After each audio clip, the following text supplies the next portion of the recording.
Hi everyone, and welcome to day 2 of Arduino Days 2026. I'm Stefano from Arduino's marketing team, and with me there is Massimo Banzi, co-founder at Arduino. Hi everyone. So today is Community Day. We will share a lot of insights from a lot of contributors from many tech industries. You will meet Arduino's partners and get inspired by developers, content creators, educators, and students who will share their projects. So feel free to engage in the chat, since the team is answering live. It's one of the best Arduino days ever. Almost 90 talks, 300 and plus events globally across 5 continents. If you're currently living in Antarctica, we are looking for you for next year to organize an event also there. So Massimo, now I want to ask you some questions. I'm sure you've been through a lot over these 21 years with Arduino. Yeah. So to discuss it all, maybe we will need an Arduino month of celebration, but we don't have it. So just a couple of questions. Can you tell us one cool story from such an amazing ride? So there are a lot of crazy stories, but I want to tell one story that happened 3 hours ago. So this is completely unscripted. So I was in Ivrea, I'm volunteering at a museum, and I was having lunch in this restaurant, which is on Arduino Street. And I'm opening the menu, and in the dessert section, it says, Arduino open source dessert. And I was like, is this a joke? So I called the chef, and the chef told me he was inspired by the history of Arduino to create the first open source dessert. On the dessert itself, there's a picture that you can see now. There is an edible QR code, which links to a web page where you can find the complete recipe to make that cake. And at the bottom, it says, please feel free to modify, change, distribute. And I think that's crazy. I mean, the fact that the whole idea of Arduino became so wide that it impacts somebody making desserts in Ivrea, I think it's quite spectacular, you know. Amazing story. Very actual, actually, since it happened today. So there's something that happened a while ago, though. A specific decision that really made Arduino unique. When you and the other co-founders created Arduino, you all took this bold decision of making it an open source project. So this decision, we all know it changed so many people's life, and we're very happy that you did that. But why did you do that? Well, I think there were two main reasons. First of all, I think the founders of Arduino, we were all very passionate about open source. You know, we used Linux and a bunch of other technologies. So there was a philosophical reason. There was also we were a bit worried because the school where we made Arduino was basically shutting down. So we wanted to make sure that this thing could continue forever. So we got a specific permission from the school to make everything about the work that we did open source. And this allowed us to make sure that the work we did could be built upon for the years to come. And, 20 years later, here we are. Cool. And talking about open source, throughout 2025, at Arduino we continued on our ambitious schedule of new releases and investment in open source foundations. Today we just published the 2025 Arduino Open Source Report, and you can see the link below, or you can just go to the Arduino blog and read it later, because for now you can hear it directly from our team.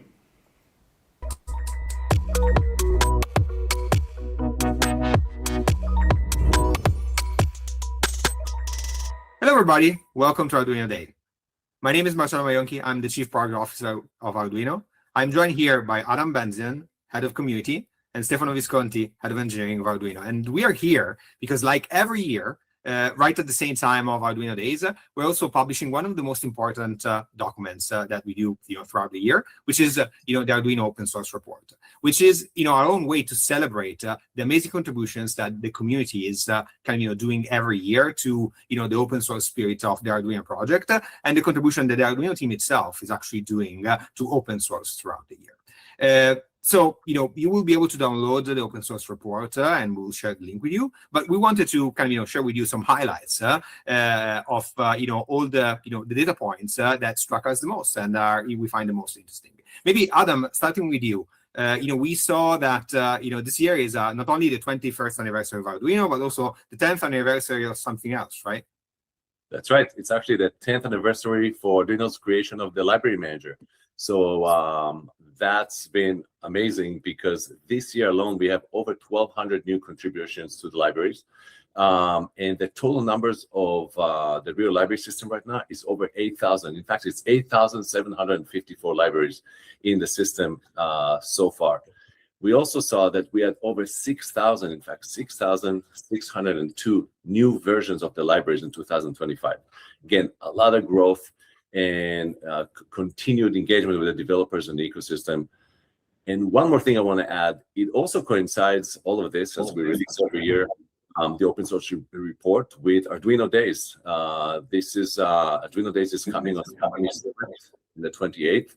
And this year also we grew about 40% from last year and how many Arduino Days are being created worldwide. This year, last time I checked this morning, was 338 events worldwide are being created by the community. So that's also really a great momentum forward, and we're looking forward to seeing what else is going to happen into next year. It's fantastic. Thank you, Adam. The thing that I love the most is when I actually see, new young people that are, choosing to kind of, do the work and contribute, their work to, open source projects. I think that is kind of, just the best feeling ever. But of course, this is not just about the community contributing to projects, right? It's about the Arduino team, in a way, not giving back, but giving, to the community a lot of the results of the hard work that they perform. And Stefano, maybe you want to walk us through a little bit of the highlights, right, of what your team, for the most part, has done. Yeah, so I'm very proud because we have released in 2025 a lot of cool stuff as open source, right? So I'm not going to mention everything, but just the highlights. On the hardware side, we released the two major boards. Of course, the major one is UNO Q, but also Arduino Nano Matter, another 4 modules that we call Modulino, and they are all open source hardware, of course.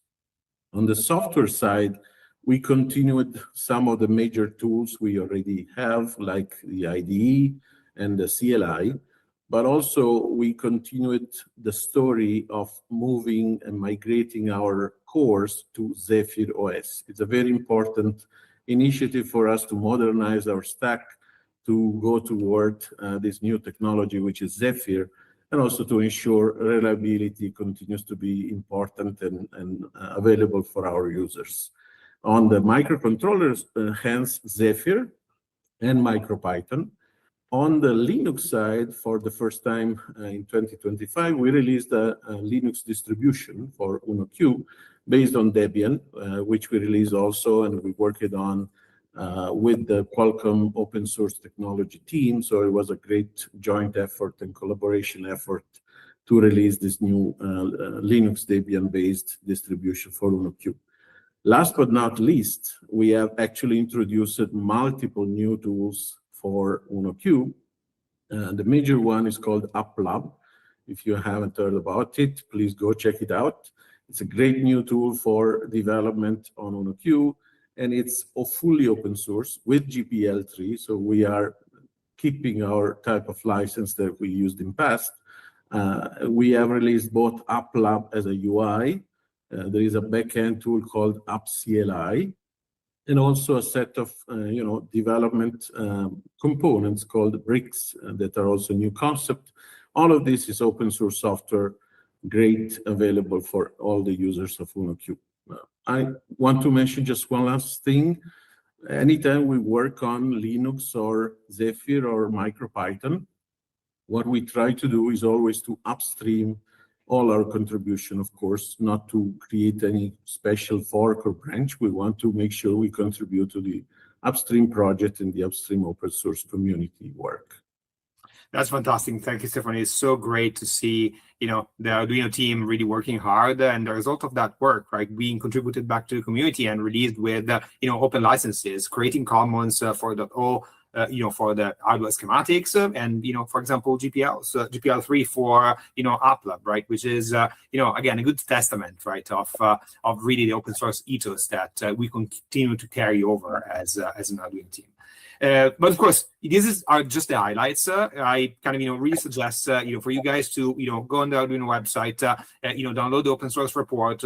There's going to be the link somewhere in the video, right, and looking for yourself, and we are really looking forward for you to be on the contributor list for next year, and especially if you never contributed before, we're really looking forward to welcome into the Arduino a large family of contributors to open source project. With this, it's a wrap for us. Thank you for being with us. There's a ton more Arduino Days content that you can watch, and until next time, thank you so much. Bye. Thank you.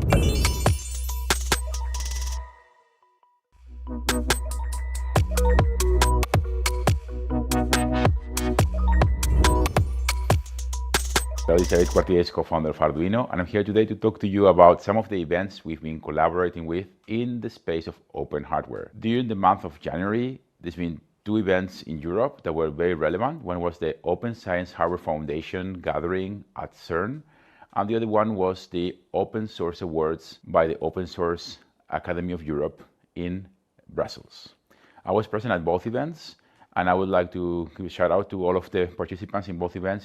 They were great events that were trying to bring up the value of open source in general and open hardware in particular towards the overall of everybody in society. When it comes to the Open Science Hardware Foundation, they organized a workshop to discuss about future plans and strategy at CERN, where there were participants from very relevant projects such as like OpenFlexure microscope, or the CERN itself with scientists that are typically working with things such as measuring the speed of light and so on.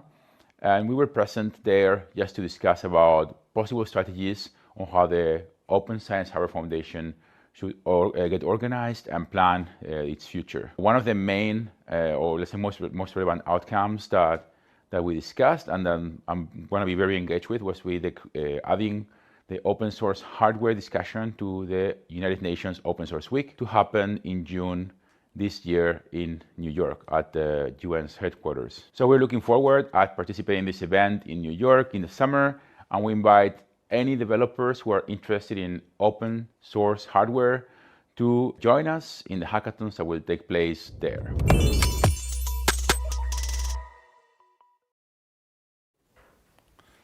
Wow, David really looks like the prophet of open source. So if he's going to start a religion around Arduino, you know who to go to. Yeah, so since I joined Arduino, you know that, we've never had a dull moment. But we have to say that the last 6 months have been incredibly busy. Since we announced Arduino joining Qualcomm, we've already launched 3 open source products featuring Qualcomm's amazing technology. The last one, VENTUNO Q, was one of the hero products of yesterday's live stream, so go check it out if you missed it.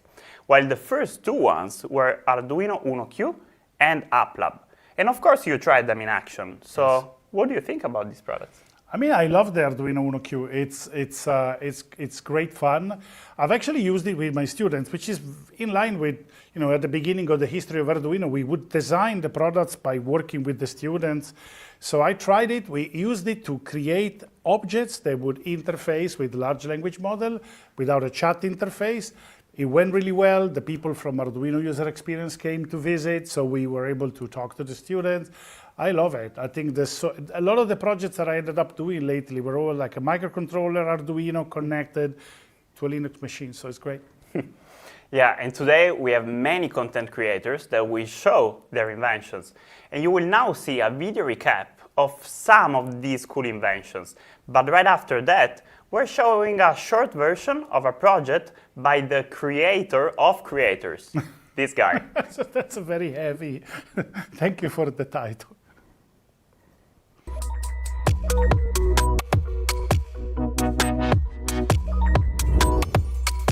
Arduino UNO Q. This chocolate box makes use of the Arduino UNO Q, which allows me to capture live footage via a USB camera in the lid and apply custom facial recognition to determine who's trying to open the box. And this board will take our smart mirror project to the next level. Hey Arduino, what do you see? I asked the mirror what it sees. So I went on the Arduino App Labs to get inspiration and took the weather app, so it was super easy to integrate into my payphone code because I still wanted to be a jukebox, but like an emotional support payphone jukebox. そして Arduino UNO Q を用意します。リレーモジュールに超高フィルムをつなげました。これで綺麗だとフィルムは曇らないけれども、汚いとフィルムが曇ってしまうというコードを書き込みました。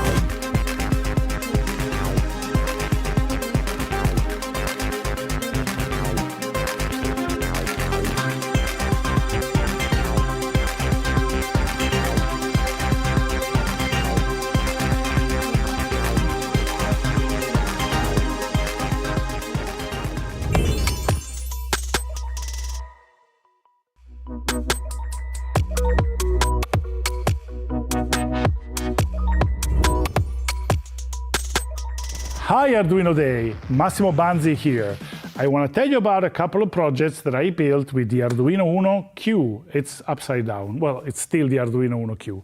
Basically, here we have a lamp that we published at the end of February, and it's a lamp designed for shared spaces, for co-working. You can control it through the cloud. You can use it to book the space where this lamp is. It also has an air quality sensor so that you can map the air quality in your working space. And it has this fantastic traffic light that you can control to tell people how busy you are and if you don't really want to be bothered by people. And this goes from red to yellow to green to other colors that you can assign to other messages.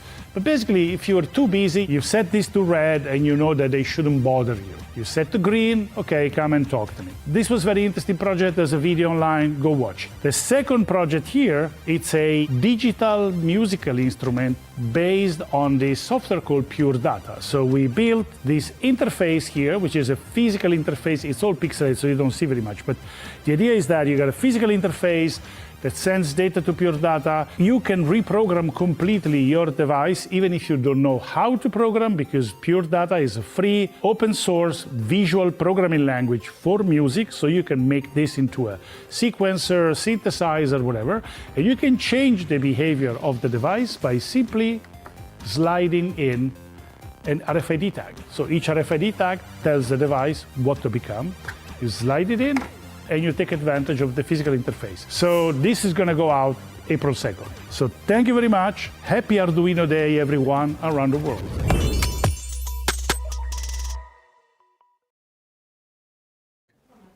No. Okay. So you're going to make... Yeah, I'm going to be making a project every month with the Arduino UNO Q. And then also I'm going to publish all the documentation about it. So follow along on the Super Moderno channel. Cool, but are you planning to do any robots? I do have a robotic project in mind. It's going to be more of an industrial robotic project. So, in a few months, it will be revealed. Cool, can't wait for it. Yeah. So since the UNO Q launch, we've already seen many cool robotics applications. And you can easily get inspired by checking out Arduino Project Hub at the link below. Massimo, in your opinion, why is UNO Q ideal for robotics applications? Well, so what I like about it is the fact that I can use the microcontroller for low-level, very time-critical tasks, and I can program it in C++ very efficiently, and then on the MPU side, the Linux side, I can actually write in actual Python using whatever Python library I want. So I have a powerful Linux machine with containers and everything else talking to a very efficient microcontroller. It's the best of both worlds. Absolutely. So in the next talk, one of our best robotics engineers, Giovanni, will share how UNO Q can be integrated into various robotic proof of concepts, including an hacked robotic dog, and you can see some dogs around here, and some robots. They're all powered by UNO Q, except this one. So Giovanni will also share an enhanced Alvic educational robot to enable advanced features like AI, machine vision, and LiDAR.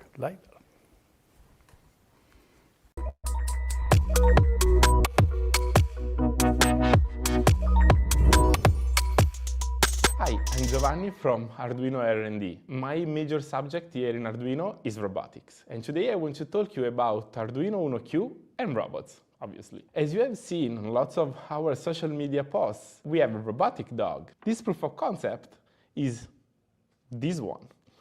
How it works, that is what I want to talk to you about today.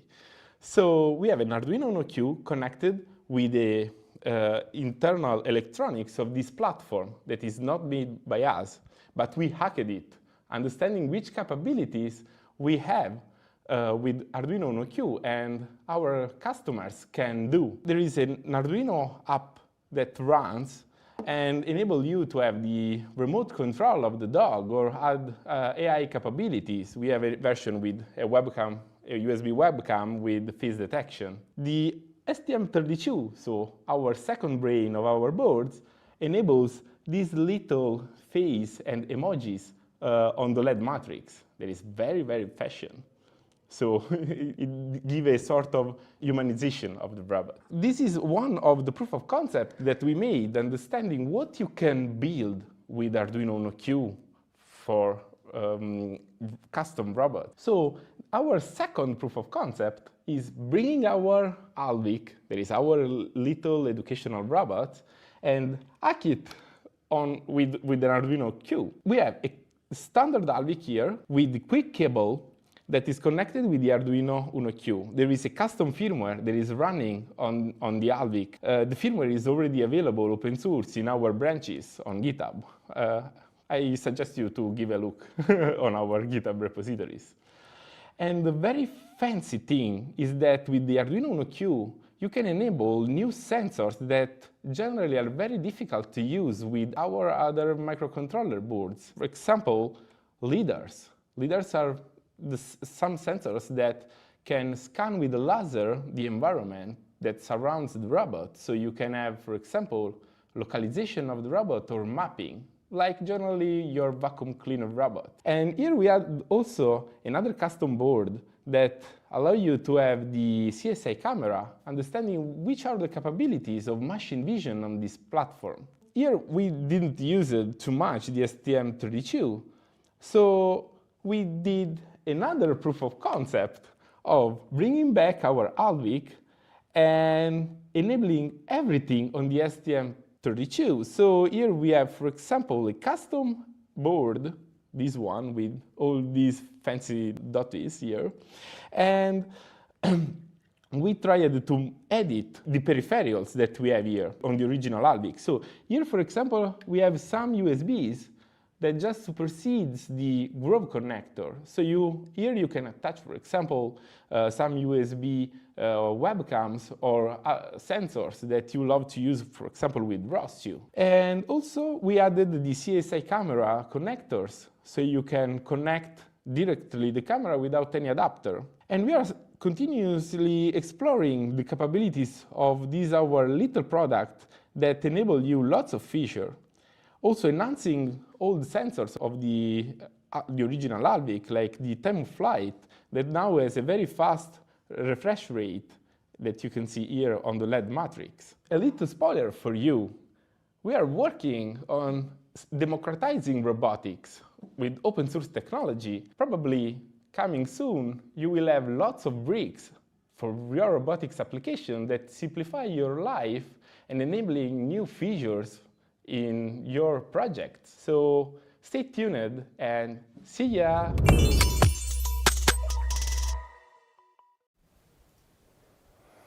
Some time ago, I met Etto, a young Sicilian engineer who is passionate about rocketry.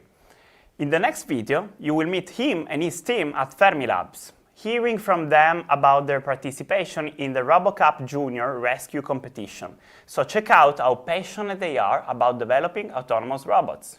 So right after that, content creator Luca Di Lorenzo describes his journey from experimenting with an Arduino Uno in high school to developing his latest modular robotics project, which uses an Arduino UNO Q and camera-based recognition to interact with people.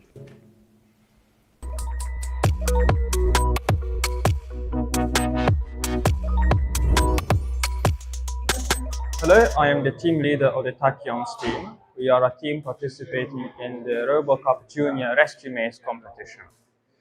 Our team is composed of 4 students, all from the EES Fermi-Guttuso of Java. Our robot is special because it is the first in our school's history to be based completely on Arduino, and ours features 1 Arduino Giga and 2 Arduino UNO Q. Now we will demonstrate how the robots navigate the labyrinth. The RoboCup Rescue Maze competitions consist in having a robot which must autonomously navigate the labyrinth, surpassing obstacles like speed bumps, ramps and other things like that. It also recognizes victims, like for example recognitive targets, and deliver the correct number of rescue kits. The robot uses Arduino UNO Q for recognize the victims and the Arduino Giga to solve the labyrinth. Hi, I'm Francesco Grasso. I'm the captain of the Yellow Reusable Rescue Line team. I am Matteo Vecchio and I am the senior dev of this team. This year we're participating in the RoboCup Rescue Line competition for the 3rd year in a row, and we decided to use the newest board from Arduino, the Arduino UNO Q. We have documented the trial and error process during this development time, and all of our errors brought to corrections on the Arduino forum. We hope that our solution with Arduino UNO Q helps us to reach the highest level of this competition, and we hope that our work and documentation will be helpful for the other people that are trying to work with Arduino. We are part of the Fermilab's AI robotics team. All the sensors we used to evaluate the situation are from Arduino. Modulino distance, Modulino movement, and Modulino buttons. Using the Arduino UNO Q, we processed the image with OpenCV in Python. And with the Arduino side, we managed to control all the motors and sensors. To control the robot remotely and see what it sees through its camera buffer and sensor, we built a web panel accessible with our devices connected to the same network. We also have in the web panel a way to show different camera buffers depending on our needs, and we have also added some sliders to calibrate values and thresholds. The web panel is very useful during the development process and debugging process, but the robot is able to complete its whole job of navigating through the field in complete autonomy. In the web panel, we have also created, thanks to the bridge architecture, a way to call functions from the Arduino. During the development of this robot, we have encountered multiple problems. Using the bridge has not been very simple because of the low level of documentation that has been released on it.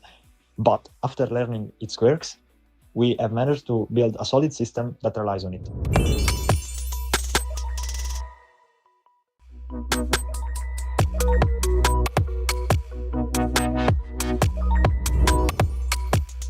Hey, I'm Lucadillo from Italy. My journey started in the high school with a simple Arduino Uno and a few blinking LEDs. And since then, it's been a non-stop evolution, moving from basic circuits to building my own custom project, each one a little bit more complex than the previous one. I've always been fascinated about how we can bring static object to life through hardware, software, and electronics. And that's exactly what I want to do with my latest creation. Let me show you. The brain is the new Arduino UNO Q. 4 GB of RAM in the same shape we all know and love. On its head there is the new Modulino LED matrix. Those little eyes make the robot feel less like a machine and more like something you can actually want to interact with. The arm uses VTech digital servo motors with a wave share control board. Every joint is precise and smooth. Building the mechanics was the hardest part, but also the most fun. But this is my favorite part. The camera on the head recognizes the person, the robot reacts, and then it delivers. No buttons, no commands, just interaction. Right now it hands out pens, but the system is modular, so the next step can be anything. Thank you for your attention and keep pushing with new ideas and new projects.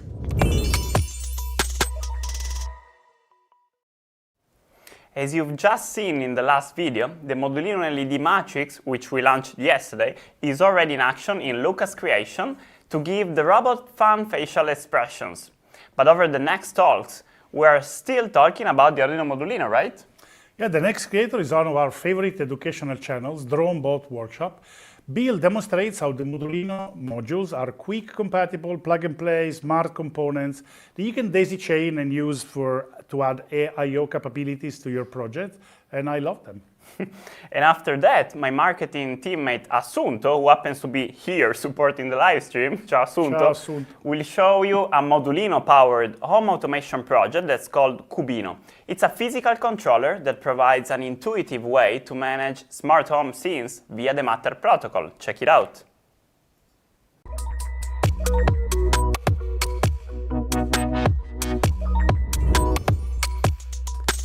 Well, hello and welcome to my workshop.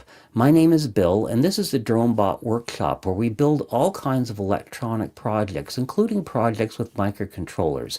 And a lot of the microcontrollers we use are made by Arduino. But today I'm not here to discuss microcontrollers. I'm going to discuss some really neat little modules that Arduino has that you can connect to your microcontrollers. These are the Arduino Modulino modules. Arduino Modulino modules are more than just sensors. They're plug-and-play smart components that use quick connectors for easy connections. They're easy to program with pre-made templates for the Arduino IoT Cloud and the Arduino Modulino library. And you can code for Arduino Modulino using either Arduino C++ or MicroPython. Now here's how we can build a simple project using Arduino Modulino modules. We'll start with the Modulino thermal module, which can sense temperature and humidity. Next, we'll add some Modulino buttons so we can control our project. And we'll add the Modulino Pixels module for an interesting LED display. We'll need a microcontroller to power all of this up, and a good choice is the Arduino UNO R4 Wi-Fi. Connecting the Modulino modules is easy, just daisy chain the quick connectors. And our project is done. All we need to do is add some code. Let's take a look at what we've just built. And here's the project in action, and as you can see, it was very easy to hook things up thanks to the Modulino module's use of quick connectors. And we are displaying our temperature on the scrolling display on the Arduino UNO R4. This is our thermo module here, our pixels module, and here's our switch module. We can use the switch to change the display to humidity if we want to.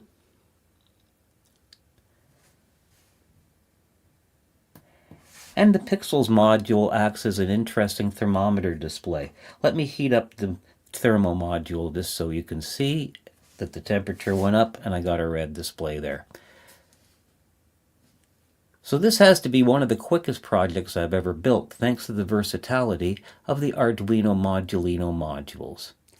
Modulino modules are great for students and educators because you don't need to mess around with wiring or with solderless breadboards. And if you're a developer who just wants to get things working without having to worry too much about hookup, Modulino modules are the perfect choice for you.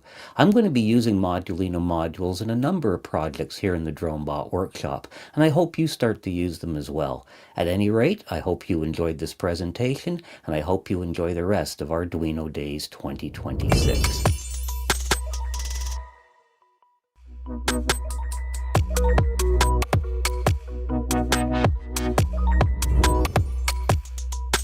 Hi everyone, I'm Assunto from Arduino marketing team. Today I want to show you Cubino. My colleague and I created this project because we wanted a simple way to control our smart home.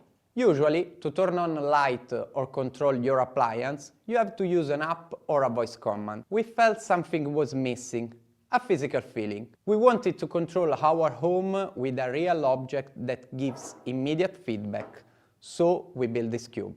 Technically, Cubino is a battery-powered device built with an Arduino Nano Matter, which connects to platforms like Alexa or Google Home, an Arduino Nano Connector Carrier, to link everything together, an Arduino Modulino movement, which is the brain that understands the cube's position, and 2 Arduino Modulino Pixel for visual feedback. The software is simple. Every time you rotate the cube, it detects the new position and activates a scene on your smart home assistant. Let me show you how it works. When I rotate the cube to a new phase, the color and brightness of this lamp changes immediately. We can set up 6 different scenes.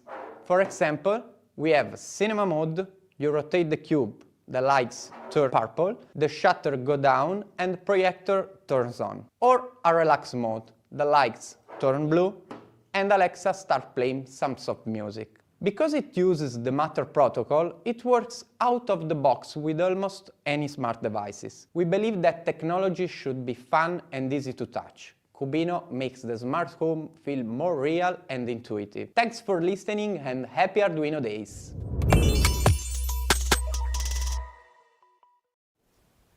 By the way, there was a cool sweater, right? The Arduino gray sweater, I copied him. So it's Arduino Days and we couldn't leave it without a cool promo.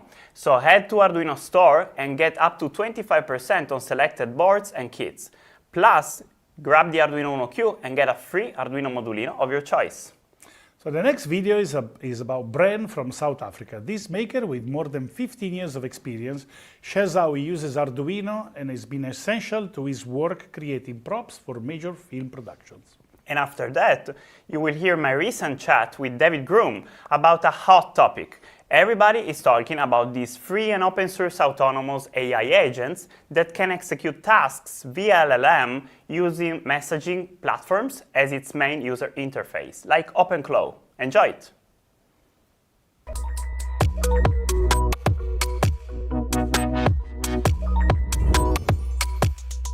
So my name is Brendan and I am a maker and entrepreneur. I've been doing this for, maybe 15 years now. I first got into electronics, I think from my brother introduced me to Arduino when I was in high school, I was probably 14. And he was one of the first people in South Africa to actually have an Arduino. He introduced it to me through his company. And yeah, that's kind of started my journey with Arduino and the stuff we do now.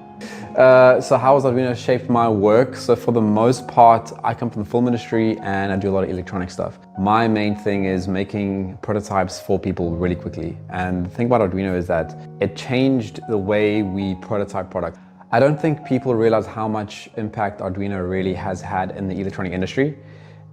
If it wasn't for Arduino and Massimo and David starting this in 2005, I think, the hardware startups we have today have accelerated into a pace that you cannot believe.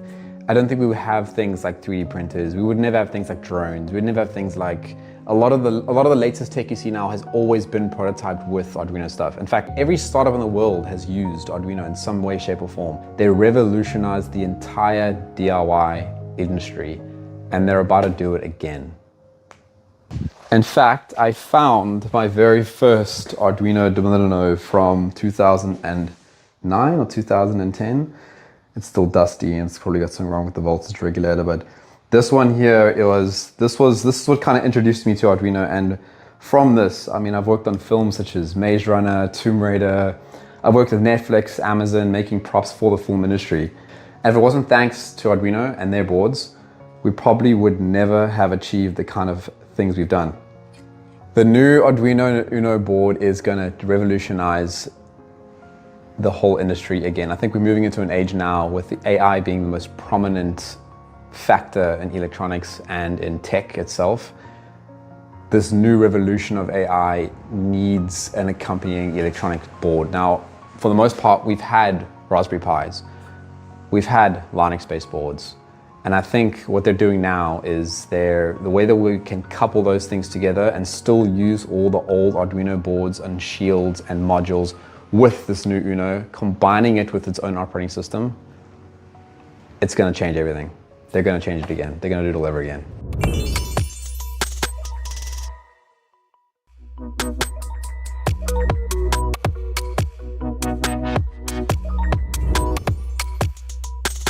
Hi everyone, Arduino Days 2026. I'm Stefano from Arduino and I'm so excited to be in this meeting with my long-standing friend, collaborator, and maker and developer, David Groom, which many of you might know as iShotJR.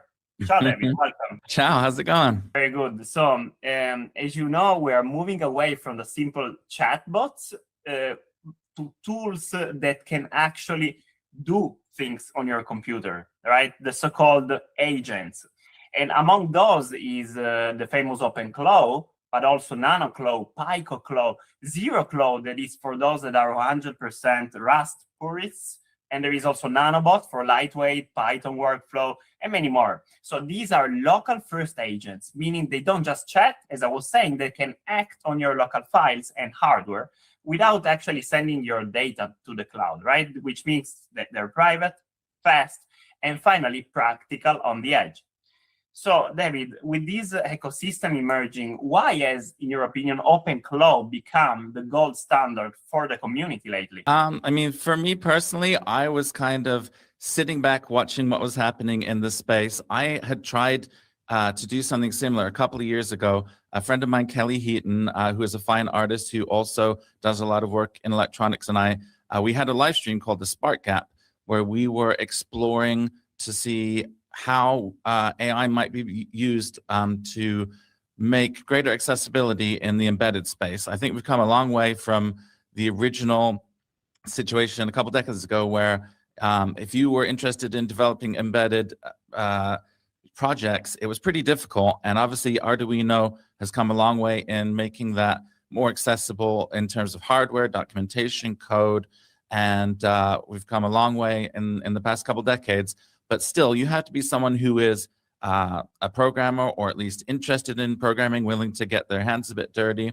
And so the conclusion of the live stream series that we did a couple years ago was kind of, it's not there yet. We used Copilot and ChatGPT and things like that to try to get them to write code for devices like this. And it was just a mess of MicroPython mixed with CircuitPython that wouldn't run. And the kind of culmination of that was a live stream with me, Kelly, and Ubi DeFeo, where we kind of got some stuff to work. But the only reason we could get it to work was because we're kind of experts that understand, hang on a second, that's CircuitPython right there. You can't have CircuitPython and MicroPython mixed together like that. That's not going to work. And we were able to kind of manually correct the errors that it was making. So long story short, what caught my attention about OpenClaw is that with a single command line, which is something you can just copy and paste, and a little bit of configuration, after that point, you can kind of sit back and then just interact with the model and have it create the functionality that you were envisioning without that traditional, I've got to learn C++, I've got to learn MicroPython, I've got to do all these kind of complicated things. It was really that dream that we had a couple of years ago of kind of conversational hardware where I say blink an LED literally, and you blink an LED. That's great, David. And you mentioned, right, combining the appropriate tools with each others. And we released Arduino UNO Q back in October, and we keep saying this dual brain architecture, right, of a microprocessor and a microcontroller. Why, in your opinion, Arduino UNO Q and OpenClaw, in this case, are a good combination? Well, so another reason that I had kind of sat back and watched what was happening in this space is that I just kind of was terrified of what I saw other people doing, which is buying a Mac Mini, throwing all their email and credit card and all this information in there so that they can tell this bot to go and, find them the cheapest airline ticket and stuff. And I do not trust these tools in the way that these people do. And we've all seen the horror stories and hallucinations and all of the reasons why that's probably not the best idea. So the reason that I was interested in doing it on the UNO Q is that this is a single contained board. I am so distrustworthy of these tools that I wanted to have just something that has no association with me, none of my logins. I even put it on its own separate Wi-Fi because I wanted to be able to just kill it if it did anything weird. And the combination of the SBC and the microcontroller is what it made it interesting for me. Because again, I'm not really interested in having it find cheaper flights or get me to inbox 0 or something like that. That's not something I want to hand over to a robot. But again, this goal of making electronics accessible and being able to just have a conversation with a board, and this one's got the SBC and microcontroller tied closely together so I can run the whole thing on a single board and sandbox the whole thing. I thought that was a really attractive approach to this this problem. Nice. So a perfect example of AI coming into the physical world, right? Literally, these agents completely on the edge. Maybe we can play with the newer Arduino VENTUNO Q, right? Excellent thought, yes. So David, looking forward for our future content, projects, and ideas. Thank you so much for being here, and happy Arduino days. Happy Arduino days. Woo.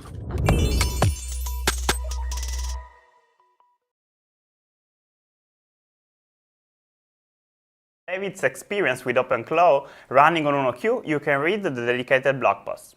So Massimo, you once said that Arduino succeeded because it didn't require permission to make something great. So do you see this as the Arduino moment for AI agents, where we finally move away from proprietary black boxes and back into the hands of the individual maker? Well, I think this is a fantastic moment for open source AI. If you think about it, OpenClaw appeared on the scene as an open source project, and then it generated an enormous amount of innovation. Now there are dozens of Claw this, Claw that. I think the future of open source AI is where we're going to see the most innovation. Interesting. And you've always been very passionate about interaction design, of course. And so if OpenClaw is the brain of a personal assistant, what should the physical body look like to make it feel human and nice rather than just another cold piece of tech? Yeah, so this is one of the things that I've been experimenting with my students, because we started off from the idea that is the chat the best interface for an AI model? Not really, it's just the simplest one to develop via software. So we started to experiment, could we have physical objects that have an AI brain, but you control them with knobs and buttons and levers? And we've had a lot of very cool projects come out of that. So I think that in the future you'll see more physical object where the AI is there, but it's kind of hidden in the background. So now let's move on with the live stream. In the next video, Saul is going to talk about Centro de Industria 4.0, a non-profit organization in Ciudad Juárez, Mexico. So as of 2026, they certified a stunning 250 attendees to enhance the local workforce's technological skills. And I'm also happy to introduce Professor Vijay Janapareddy from Harvard University. We actually worked together for a number of years. The product of our collaboration became the Arduino Tiny Machine Learning Kit, and also his AI class that's freely available online, which really democratized TinyML, Edge AI. So in this talk, you will hear about the evolution of engineering and computer science education in a new AI-driven world.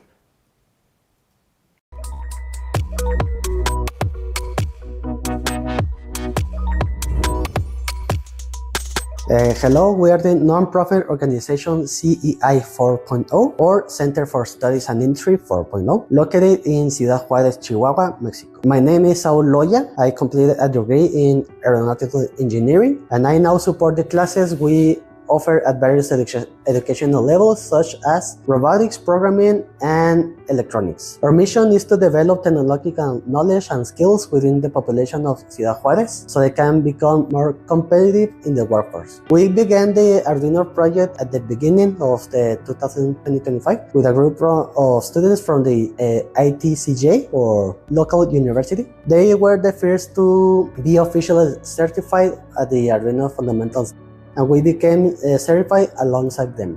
After that, we started offering the course to middle schools, such as the technical 33, 44, and 75, where we had 1 or 2 groups depending on the school. Each group consisted around 25 students, and using the Arduino kit and external tools such as Tinkercad, we delivered the course up to the project 12 of the manual. Midway through the course, we administered evaluations covering the topics and components studied, and after the final project, we dedicated 2 more classes to reviewing the material in preparation for the final course. For the certification process, we did not leave them on their own. We let them answer all the code from the test, and then we offered a sort of revision and also help before submitting the test. At the end of the semester, we continued the project at a Christian mission, where we offered the course and also began a new idea of independent platform for us, where we started recording the classes, and the idea was to have them on a live stream. We now have our own website as it continued to evolve. We re-recorded the classes, and now that website has the themes of the classes, every one of them with their own video and a little quizzes for each one. At the beginning of the following semester, we got new groups at the middle schools, another 2 more, the 73 and the 80. At the same time, we continue to develop our platform and also use Google Classroom. As of early 2026, we have a total of 254 certified students, teachers, and staff members.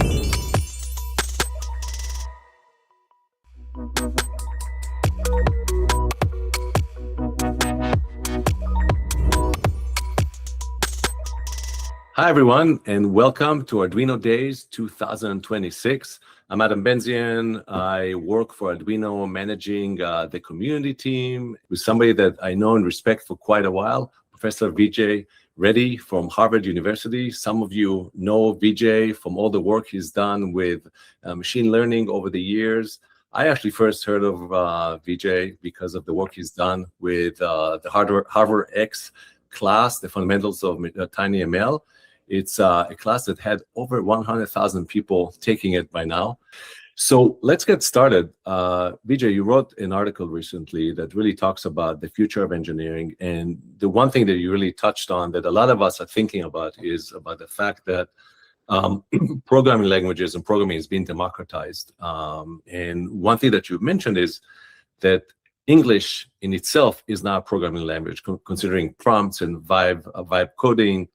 It really turns everybody into a programmer. But that in itself, it's really bombastic and a bit scary and a bit limited, because it doesn't really mean that you can actually program everything. And while it changes a lot of things, it doesn't change everything. And while it simplifies some stuff, systems today are more complex than ever. So maybe tell us about how do you think about this shift? How is it reshaping the identity of engineers and how we build products, and what does it mean for product managers and even designers that they have all these very powerful tools right now with natural language? Yeah, I think the whole embedded ecosystem at large is kind of going through sort of a big transformation, right?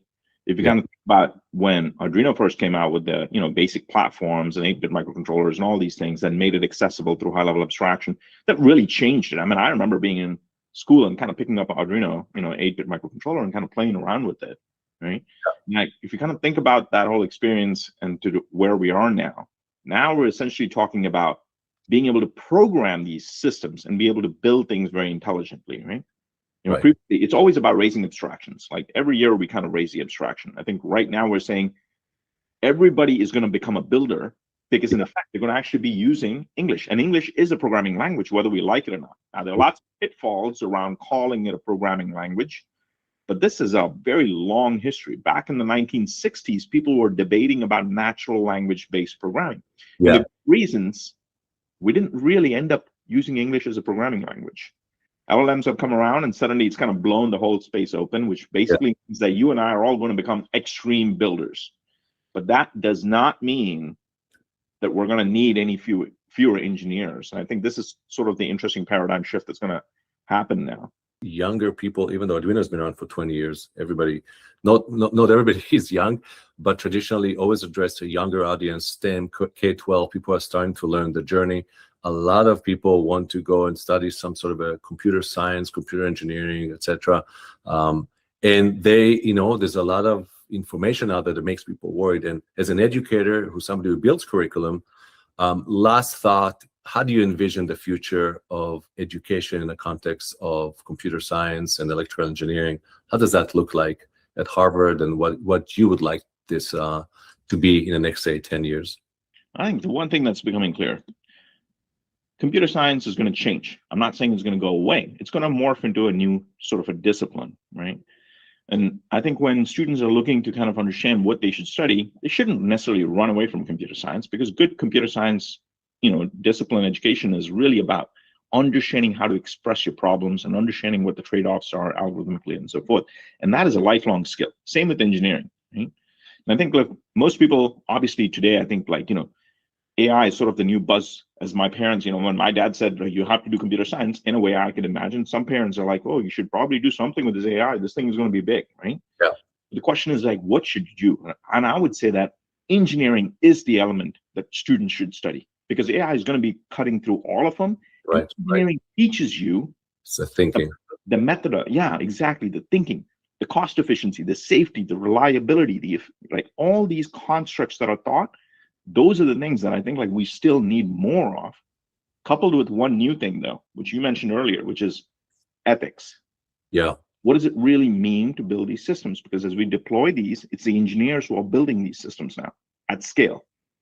So when we put the next data center up in space, as Jensen was talking about in his keynote, yeah, and we're going to have many more of those, we should really be thinking about liberal arts education to complement some of the engineering aspects, right? So I would encourage us, all of us, including myself and the next generation, to really think about, I want to do AI plus engineering. And what does that really look? An element of that is don't skip out liberal arts education, because now more so than ever, I think it's going to become extremely important because we're playing with a tool that is extremely powerful. Any final words? Are we good? No, I think I genuinely wish I was a student. Yeah, well, you know. I want to go back and be a student because I just want to have the time in the world to learn everything. And it's such a fun time to be a student. Oh my gosh. Make the most of it.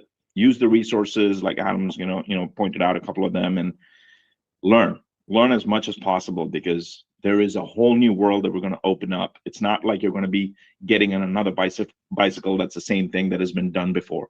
You folks are basically going to be inventing the future. How awesome is that? Think about that for a split moment.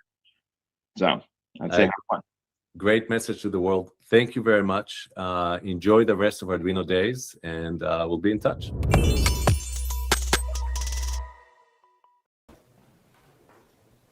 So now my marketing teammate Aurora is now joining the live stream. Ciao, Hey everyone. So among the many things that she does at Arduino, she interacts with our vast network of content creators. So Auri, you come from the UK as well as the next creator, right? Yes, and the next one is James Bruton.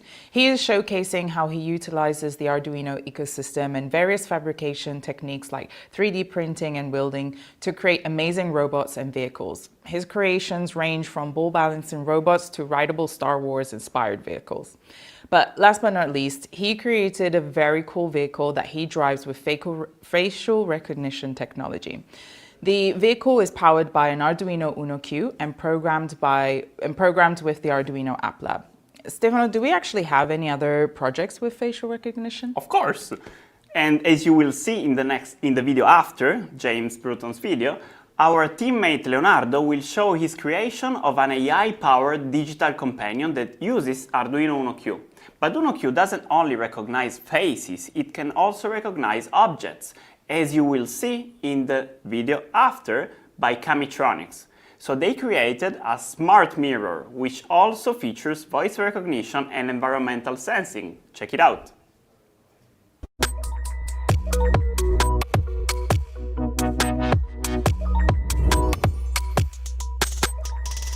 My name is James Bruton and I'm a full-time YouTuber showing STEM education projects using 3D printing, electronics and coding, as well as some other fabrication techniques like welding and CNC. My first Arduino project was a ball balancing robot styled to look like BB-8 from Star Wars. It didn't work all that well and most of the electronics were held together with breadboard and hot glue. My latest Arduino project is also a ball balancing robot, but things have moved on quite a bit since then, so now it's super good at balancing, super fast, and I can ride on it. I recently built a project for the launch of the Arduino UNO Q, which I took to the Arduino launch event in Italy.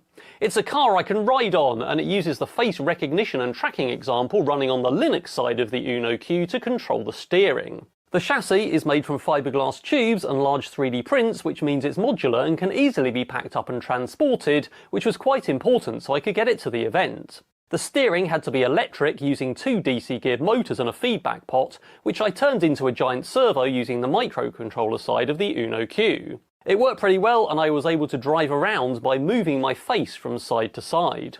Other vehicle projects include the 2-ball bike, which runs on 2 large balls. These are walking globes which were intended for circus acts to balance on. The balls are rigid and weigh about 13 kilograms each. Each ball is driven by 3 Omni wheels spaced 120 degrees apart. This means I can drive the balls in any direction based on the velocity vector of the 3 wheels. The screw bike had very similar functionality, but instead of balls it used 4 mechanism wheels in a line to screw itself along. Both bikes lean to go sideways and have twist grips to add velocity to the wheels to rotate or go forwards and backwards. I love networking Arduinos together with serial communication. My rideable Star Wars 8080 project has 6 Arduinos in total, including 5 nodes in the leg and 1 for the rotation axis, and 1 in the controller. The leg Arduinos deal with calculating inverse kinematics, while the control panel is basically a dumb terminal sending commands to keep all the legs in sync. Each leg gearbox has around a 2000 to 1 reduction, so it's really powerful, but it walks at 60 meters an hour, which is only about 0.02 miles an hour. I'm currently partway through a smaller, faster, rideable quadruped which should go twice as fast, and I'm planning to pick that project up again this summer for some outdoor testing. I've built lots of Arduino projects over the last 10 years, including various robot dogs and other smaller walking machines. The Arduino ecosystem has made all of these projects possible due to the open source nature of the Arduino and its libraries, and all of the third-party electronic modules that are available which have Arduino support.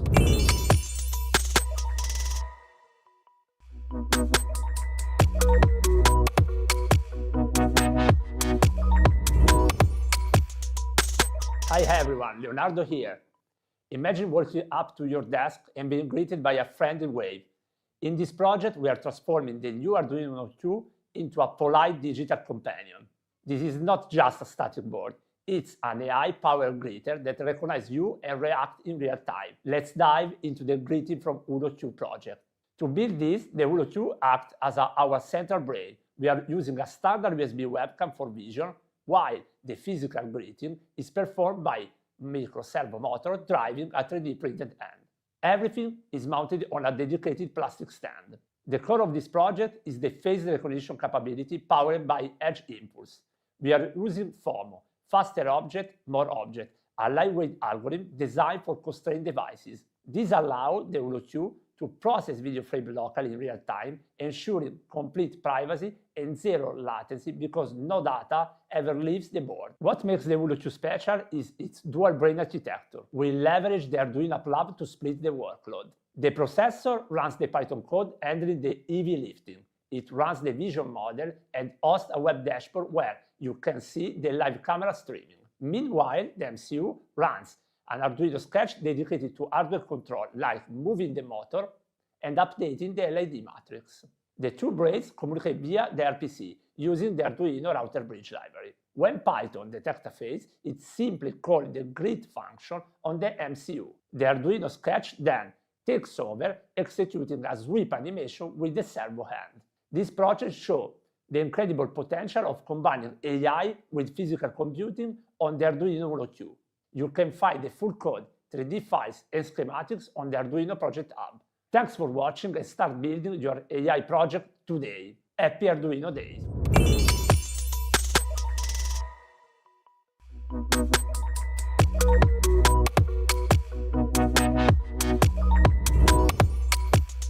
Hello, this is Chemetronics. We create content about electronics engineering and the projects we build. One of our latest projects is the Smart Mirror that is powered by the new Arduino UNO Q. Let me show you how we've built it. The main components of this project are a frame, a display screen, a two-way mirror, and an Arduino UNO Q. We started the project with the UNO Q 2GB version, but later switched to the 4GB version because we wanted to add more complex features like computer vision and voice recognition. Apart from the main components, we also added a Modulino for environmental sensing, a USB camera for object detection, and a microphone for voice recognition. Hey Arduino, what do you see? On the software side, it's quite simple as well. There are many pre-made examples available on AppLab. We integrated these examples into our Smart Mirror interface, and we're still planning to add more features. We will be sharing many videos about this project and other exciting projects as well on our social media channels like Instagram, TikTok, YouTube, and LinkedIn. We'll also publish a step-by-step tutorial on the Project Hub very soon. Make sure to follow us to stay up to date with all the fun Arduino projects we built. Happy Arduino Days!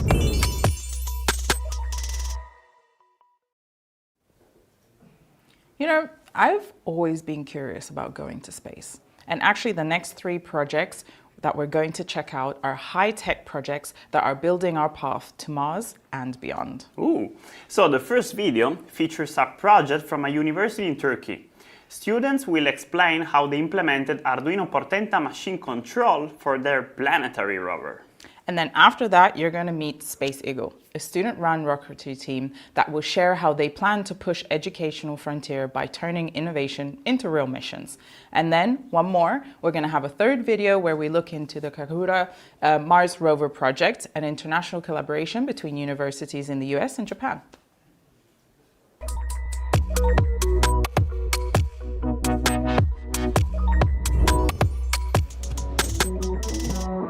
Hi, I'm Barış Bakırdaban from the Rover team in Turkey. Today I want to share how Arduino became the brain of our Mars rover's drive system. We're building a competition-grade planetary rover for events like the University Rover Challenge. That means driving over sand, gravel, rocky terrain that would punish any weakness in our system. Our drive platform runs high-torque brushless DC motors on a 48-volt bus with 4 independently steered wheels.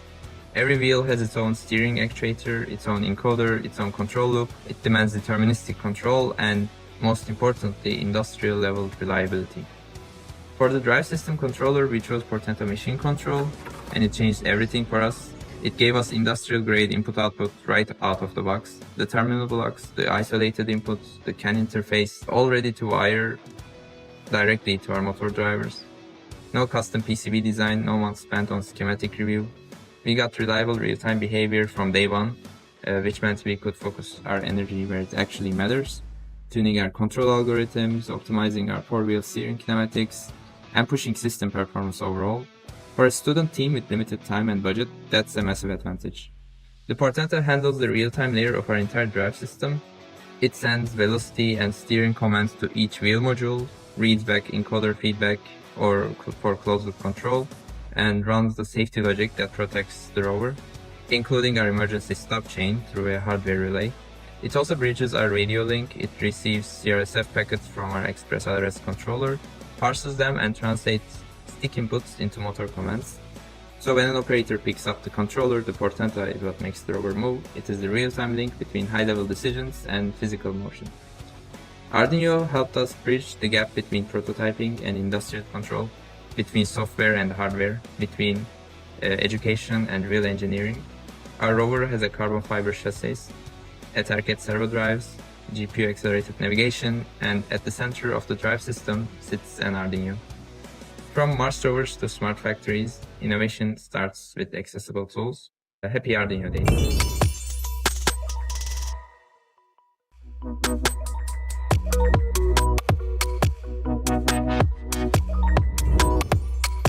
Hi everyone, I'm Lorenzo, and today along with my colleague we are excited to present the ICARO mission for Arduino Days 2026. My role in the team focuses on the physical architecture of the launcher, a vector designed to be fully modular.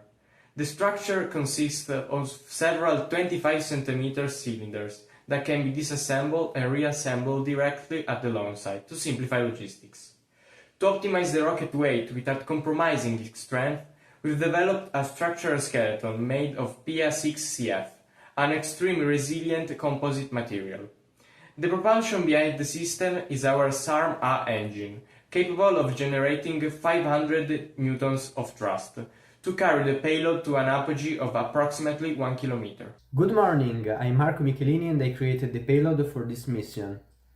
Inside the ICARO vector we carry the CANSAT Galileo, a mini satellite that integrates an Arduino Nano Sense and a Raspberry Pi 02V. Our scientific focus is centered on the environmental monitoring and visual acquisition through an advanced sensor suite. We use the Arduino Nano Sense to detect pressure, temperature, humidity and acceleration, while the ENS sensor analyzes air quality by measuring total volatile organic compounds and CO2 equivalents. Additionally, the satellite is equipped with a 5-megapixel camera managed by the Raspberry Pi to capture images during the mission, and an infrared sensor to precisely detect the exact moment of the ejection from the rocket. From a flight dynamic perspective, the rocket will reach a maximum speed of 140 meters per second. Once it reaches apogee, the CO2 recovery system ensures the deployment of the main parachute. We chose a compressed gas mechanism to ensure a reliable ejection of the descent system. This allowed the CANSAT to return safely with a ground impact speed of about 5 meters per second, protecting the sophisticated electronic instrumentation and the data collected. All the necessary power is provided by a system of flexible solar panels and a nickel metallhydride battery, featuring electronics management that prevents reverse current flow using protection diodes. The data gathered by the sensor are transmitted to the ground via APC radio modules and can be viewed in real time. This project represents our commitment to merging advanced mechanics and with open source sensing. Thank you for your attention, and we look forward to launch the ICARO mission.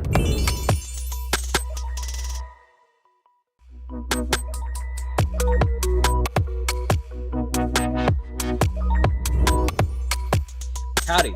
We at KARURA, an international collaboration between universities in the United States and Japan, focus on advanced robotic systems for planetary exploration. Our team builds Mars analog rovers that compete in international robotics competitions to help students gain hands-on experience building real space exploration technologies. Hi again, my name is Hirokuni Kakiuchi. I'm a U.S. leader of KARURA Mars Rover project, and I'm senior in aerospace engineering student at Texas University. And hi, I'm Zachary Renkema. I'm the Communications and Control Station Lead at Texas A&M University. I'm studying computer science. Our vision is to advance our international collaboration in space exploration through the development of innovative robotic systems. By working across borders, our team develops not only technical skills, but also the ability to collaborate on complex engineering projects similar to those used in real planetary missions. Our rover competes in the University Rover Challenge, one of the world's most premier robotics competitions for student-built Mars rovers. During the competition, the rover must perform several mission tasks. These include collecting soil samples and analyzing them for signs of life, navigating rough terrain similar to Mars, and using a robotic arm to manipulate objects weighing up to 5 kilograms. And these challenges require integration of mobility system, robotic manipulation, sensing, and autonomous navigation.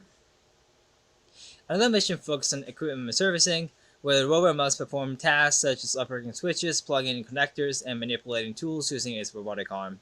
The rover must also compete in the autonomous navigation mission, where it travels between multiple GPS waypoints while detecting visual markers and obstacles. In the most recent competition, our team achieved several milestones. Out of 102 teams worldwide, KARURA became the first international team to reach the finals, finishing 27th overall, 5th in Asia, and first among teams in Japan. These results reflect the effort of our international team and the reliability of the system we developed. For the rover's mobility system, we use Arduino UNOs as our motor controllers for the steering for each wheel. This allows us to control the steering independently, which enables advanced maneuvers such as crab walking and four-wheel steering. We tested drivetrain and steering system through driving experience on sandy terrain, loose soil, and rocky environments. For a robotic arm, our rover is equipped with a 6 degree of freedom, which allows us to perform and manipulate tasks required for competition missions. The arm uses Arduino Nanos as motor controllers and encoder interfaces for the joints, allowing us to track joint position and control motion precisely, which is extremely necessary for inverse kinematics. We also incorporate absolute encoders, which ensure the arm can recover its position even after power failure. The joints are driven through worm gear reductions, which provide high torque and also act as natural braking mechanisms to hold the arm's position when power is removed. For the science mission, the rover includes a sampling and analysis system designed to evaluate environmental conditions that could support life. An Arduino UNO controls the stepper motor responsible for the sampling mechanism, while another Arduino reads data from the temperature and humidity probes inside the experiment chamber. These measurements allow us to determine whether the collected samples show conditions that may support microbial life. The experiment is conducted inside a sealed box on the rover to maintain consistent environment conditions during operation. If you're interested in our project, please reach out to us through these links. And lastly, but not the least, Arduino has been an essential tool for our rover development. It allows our team to quickly prototype hardware systems, integrate sensors and motors, and connect those systems with advanced robotics software. For student teams like ours, platforms like Arduino make it possible to build complex robotic systems that brings us one step closer to the future of planetary exploration. Thank you.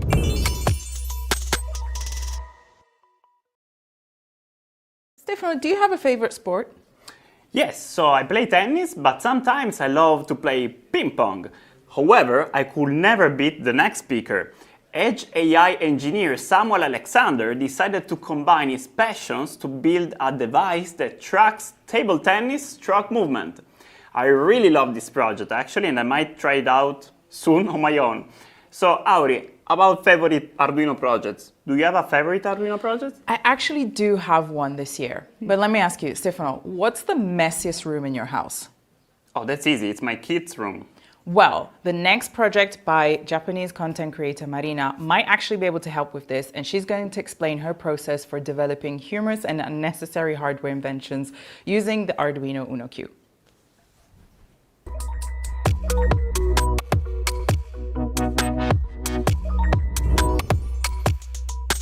I play table tennis. It's one of those sports that looks simple until you're actually trying to get better at it, and then you realize how much detail is there.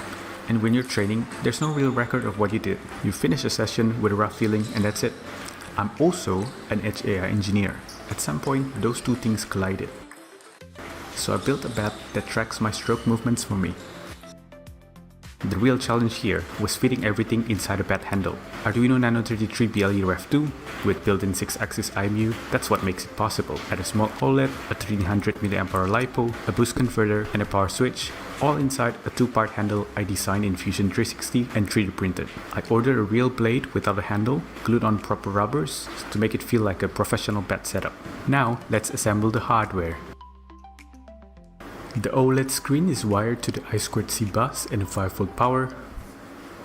On the other side, we have the boost converter and battery charger circuit, the battery, and a power switch.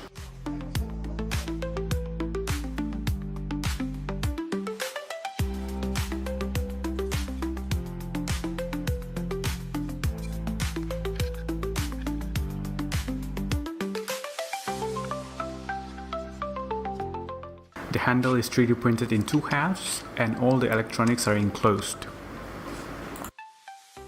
Just like any proper table tennis bat, now we still need to glue in the rubbers.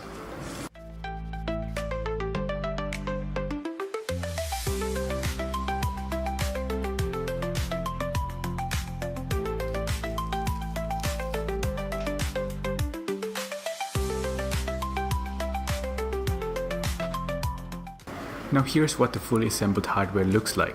I have 2 handle variations. The left one is a flared handle and the right one is a straight handle.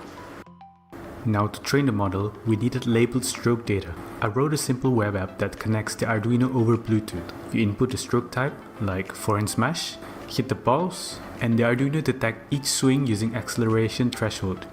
It captures 500 millisecond window, 200 before the acceleration and 300 after the acceleration.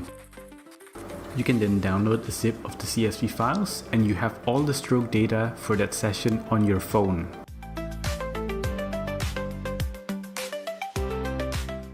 I repeat this process for different stroke labels and sometimes I vary my movement and power so our model doesn't overfit.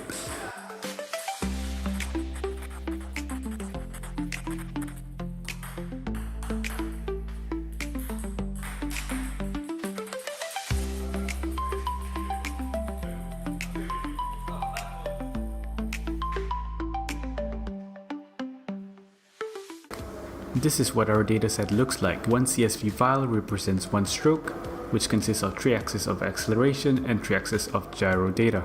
I collected about 50 samples per class across 6 categories, including an idle class called CZZ for when you're not doing any stroke movement. Here's what those datasets look like once uploaded into Edge Impulse. We then configure digital signal processing with spectral analysis and then train our classification model. Here's our training performance metrics for our model based on the training parameters that we have configured. Once happy with the result, we can select Arduino library for our target deployment. Once downloaded, put it into the library directory so we can build an Arduino application on top of the model. The classifier needs 500 milliseconds of IMU data per prediction, but instead of waiting for one full window before starting over, it runs every 250 milliseconds on a rolling buffer. Each prediction overlaps the last by half, so every stroke gets 2 chances to be caught. Now let's see it in action. It classifies and counts every stroke that I make in this table tennis practice session.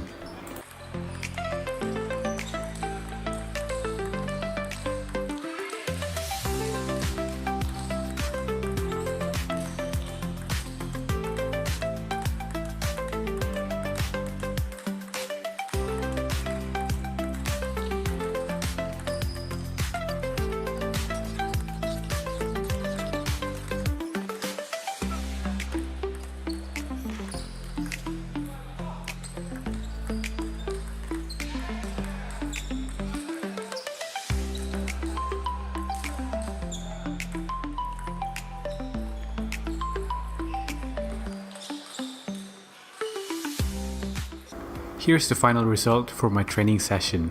Thanks for watching.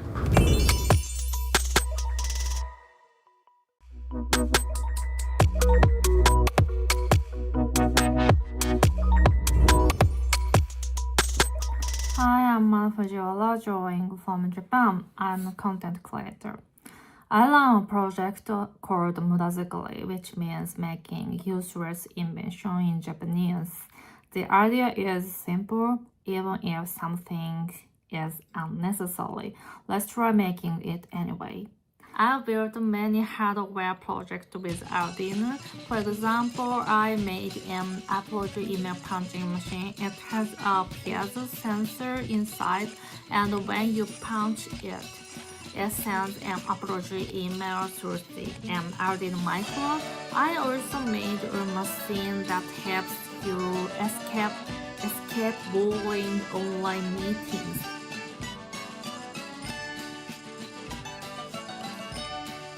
Even an analog telephone made specifically from Zone.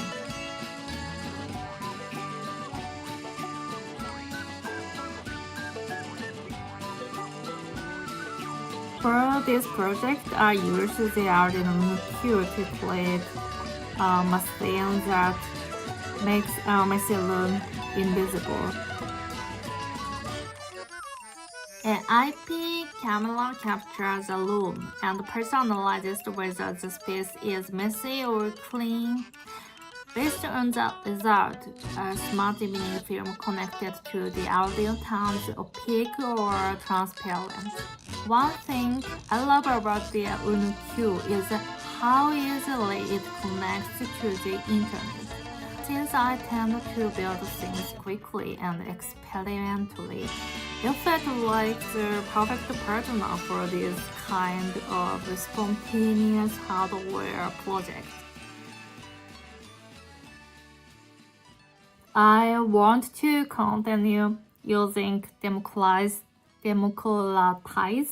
technology with humor and use it in a peaceful and positive way. Thank you for listening. Thank you. Bye.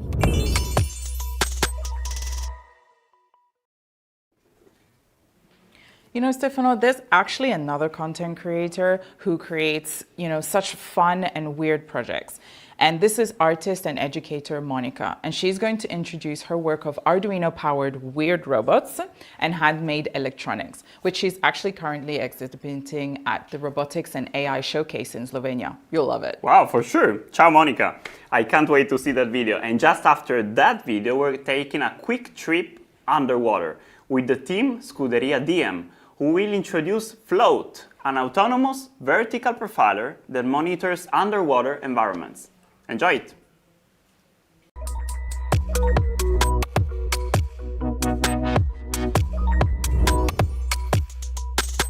Hello everybody and happy Arduino days. My name is Monica Rikic. I'm an artist from Barcelona and all of my artworks are made with handmade electronics and they are basically weird robots. So I can proudly say that all of them are Arduino powered. This is my second year in the Arduino days, but this year, as you can see, I'm not in my studio because I'm currently in Slovenia. We're just about to open an exhibition about robotics and AI, where me and other artists are showing together with industrial robots some artistic experimentations around robotics that are part of artistic researches or artistic processes that can, propose new ways of thinking about robotics, which is basically what I try to do with all my practice. Actually, the project that I'm presenting here is one of my last projects. It's called Somoura, and it started as a residency with the Institute of Robotics in Barcelona. And it's my own proposal of an assistive robotics device. So all the research was around how to improve the social acceptance of assistive robotics in the future. And while I was doing the project, I realized that care and robots are much bigger than just technological solutions, but it's a way of shaping the future. And for me, the future is maker. For me, the future is DIY. And this is why I propose this feeding device, that it's a wearable device that I've tailored myself for myself in the future.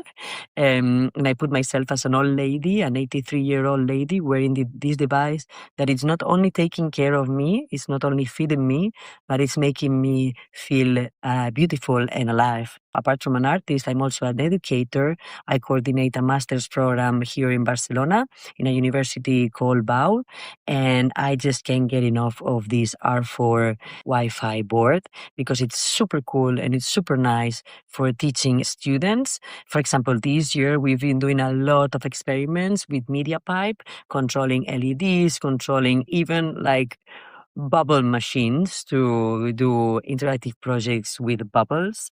But my collaborations with Arduino didn't stop with the R4. I've actually had the honor to be one of the beta testers of the Arduino Q board that just released. And I have to say that I've been working with Arduino all of its life. I would say my life, but unfortunately I'm a little older than Arduino. And I think Arduino Q is a game changer. For the Arduino Q global event, I developed these robotic flowers, and I collaborated with my designer friend Gabri to embed them into a jacket. And the flowers would be activated by voice command, so they would start moving when I say the keywords. It's kind of all of it for me. Thanks very much for having me again, Arduino, and I hope to see you next year. Keep enjoying Arduino Days. Goodbye.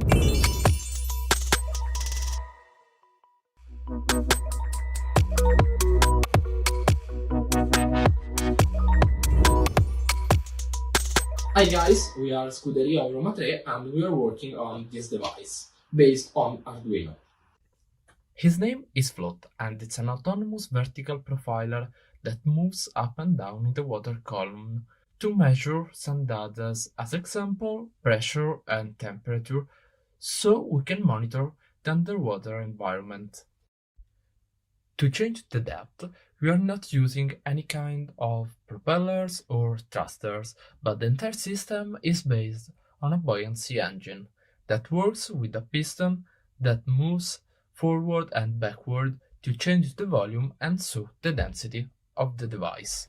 The electronic part of the Arduino is provided by an Arduino UNO. Arduino UNO is connected to several sensors like humidity, pressure and temperature. The power is supplied by a buck converter to convert 12 to 5 volts, and the data stored in Arduino is delivered by a RF module like XB. A future modification to the Float's electronics involves creating a PCB equipped with sensors, drivers and RF module. The idea is to install an Arduino Nano board for programming and data collection. In particular, there are temperature and humidity sensors and the integrated driver for controlling a stepper motor. An RF module based on an XB and an omnidirectional antenna, and finally an IMU for monitoring the float position in the space. Our challenges were waterproofing the electronics, managing power consumption, and ensuring the reliable wireless communication underwater. Those are our biggest challenges and the ones that push us to learn the most. We chose Arduino for our project for many reasons, and the first one is because it is a leading company for microcontrollers, but not only. In fact, Arduino allows an easy integration with many drivers and many sensors, and so it's perfect for fast prototyping. So we just want to thank you Arduino for powering us. So during the last video, somebody asked, how do I use 6 Arduinos together? It's a bit of a big question, but the short answer is I2C is your friend. Connecting the boards together through I2C theoretically allows you to connect up to 127 boards. So check that out. So next, my friend David Quartielles introduces the Desire for EU project, an initiative focused on developing biodegradable electronic circuit boards to replace traditional substrates. Pretty cool. And then after that, our teammate Lorenzo is going to present a prototype of sound monitoring device that utilizes the Arduino Nano ESP32.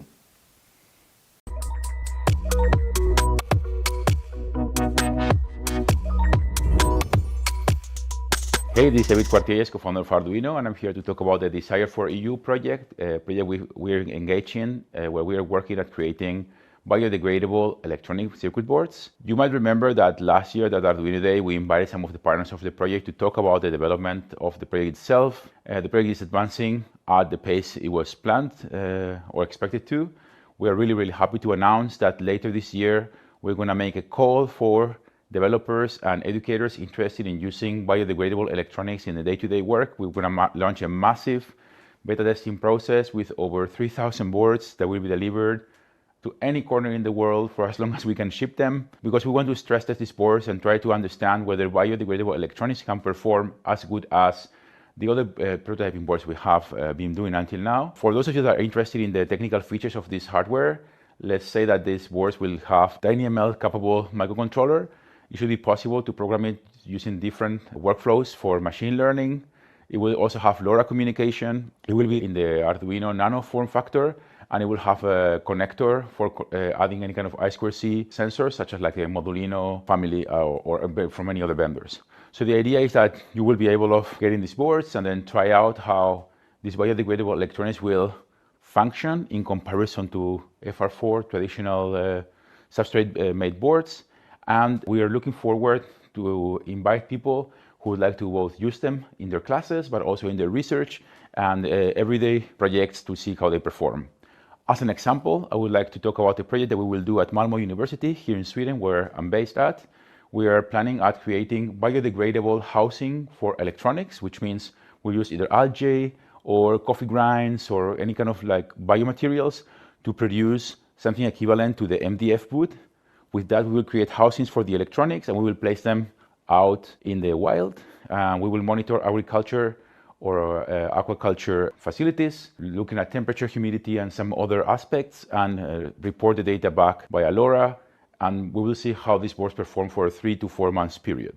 So if you are on top of any kind of project or have an interest in trying these things out in educational settings, please be aware that later this year, very likely like during the summer, July, August, we will make a call for beta testers. So remember, this is the Desire for EU project where Arduino is playing a big role by launching a massive beta testing campaign. So thank you so much and see you on the internet.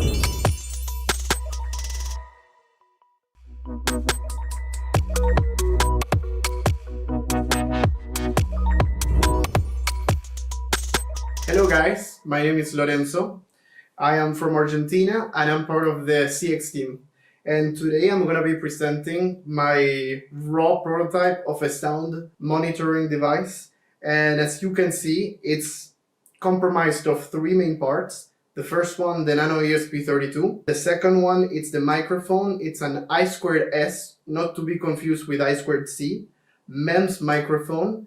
That it's a protocol to send the data from the sound to the microcontroller, and then the microcontroller, using some digital signal processing techniques, we are able to convert the signals into a decibels that is a standard, A-weighted. Then you have the SD card, and in the microcontroller basically uses the SD card to save all the data that is live data, so the user can have a more detailed view.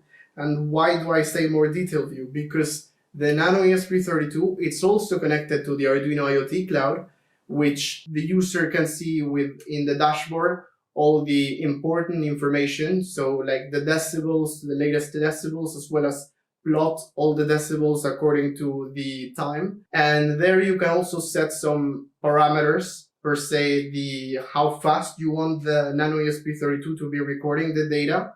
It can be fast or slow mode. You also have a sound threshold. The sound threshold, it's sort of an alarm for the Nano ESP32. So you can set it, let's say, to 100 decibels. And whenever a sound reaches those decibels, so it goes over 100, it's going to start to record a 2 to 3 seconds sound. And it's later with edge impulse, a machine learning will take this recording and try to categorize it. And so we used Edge Impulse to produce this model, and it categorizes into 3 main sounds, being the first one emergency responders, so policemen, ambulances, as well as firefighters. Then you have loud engines that can be motorcycles or loud cars with a revving engine. Finally, you have others, that is categorized of construction noises, honking, as well as some seagulls there, because in Malmö we have some problems, especially if you live close to the sea. And yes, this is then categorized and shown in the SD card. And so whenever the user wants to see a bit more detailed view and have a CSV, it could extract the SD card and put it in their computer to see a more detailed view. So yeah, that's pretty much it.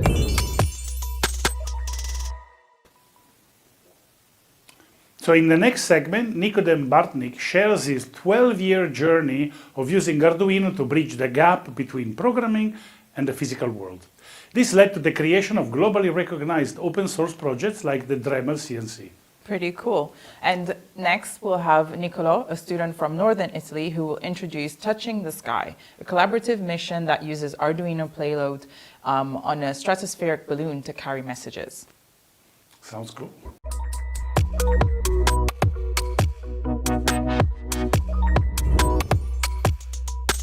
Hi, I'm Nikodem from Poland, and for the last 12 years I have been sharing my projects on YouTube, where over 200,000 people have decided to follow my work. But it all started with this little board and my first ever Blink, and that changed everything. My parents gave me an Arduino board in 2014. Before that I had some experience with programming computers, but I didn't just want to move text on a screen.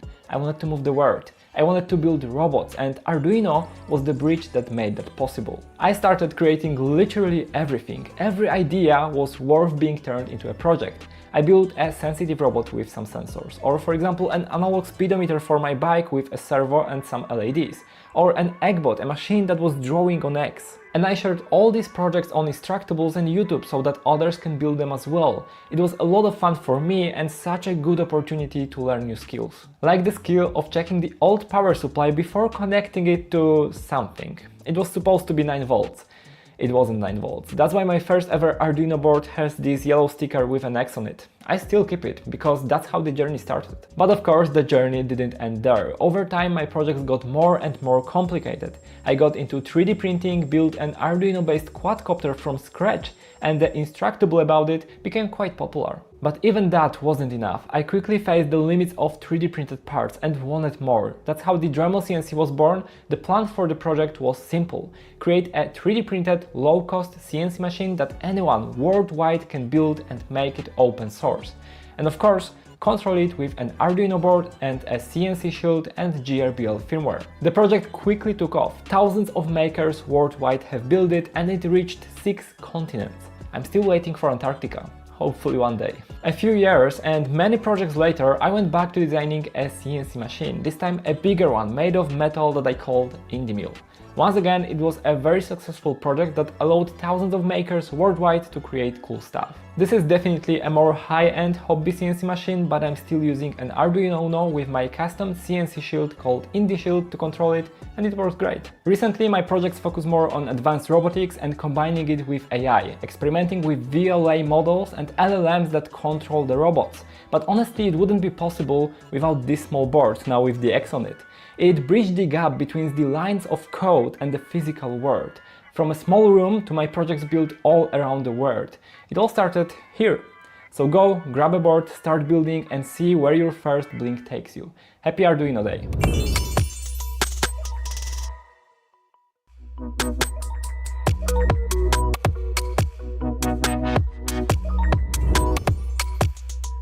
Hi everyone, my name is Niccolò Filippo Rusconi. I'm at the 3rd year of the Electronic High School, Istituto di Istruzione Superiore Ciampini Boccardo in Novi Ligure, Italy.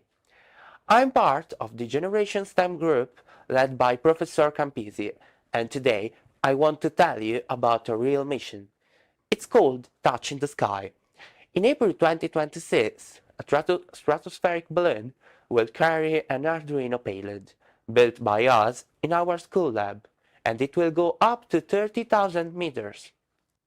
We're working with Wallace High School in Scotland and with Learn Afghan, an organization dedicated to education for Afghan girls. Afghan girls have been banned from school.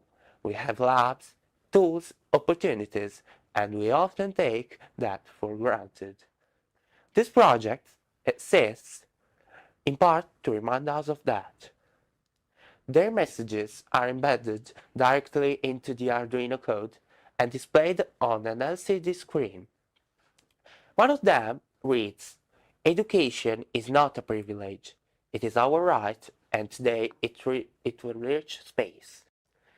In April 2026, a piece of our school will rise to 30,000 meters, carrying the dreams of girls who cannot go to school, but who together with us will touch the sky. Thank you to Arduino. Our friends at Mouser have redesigned a specialized LiDAR drone attachment to help the charity Whale-Wise more effectively monitor and assess the health of humpback whales in Iceland. That's pretty cool. That's really cool, yeah. And then in the video after that, we have Bot or Not, which is an interactive arcade kiosk created by students at Malmö University that explores the conflict between humans and automated systems. And then after that, finally, we also have Giovanni, a maker and a content creator that showcases how he uses Arduino to power everything from automated greenhouses to acoustic levitation. Oh, wow.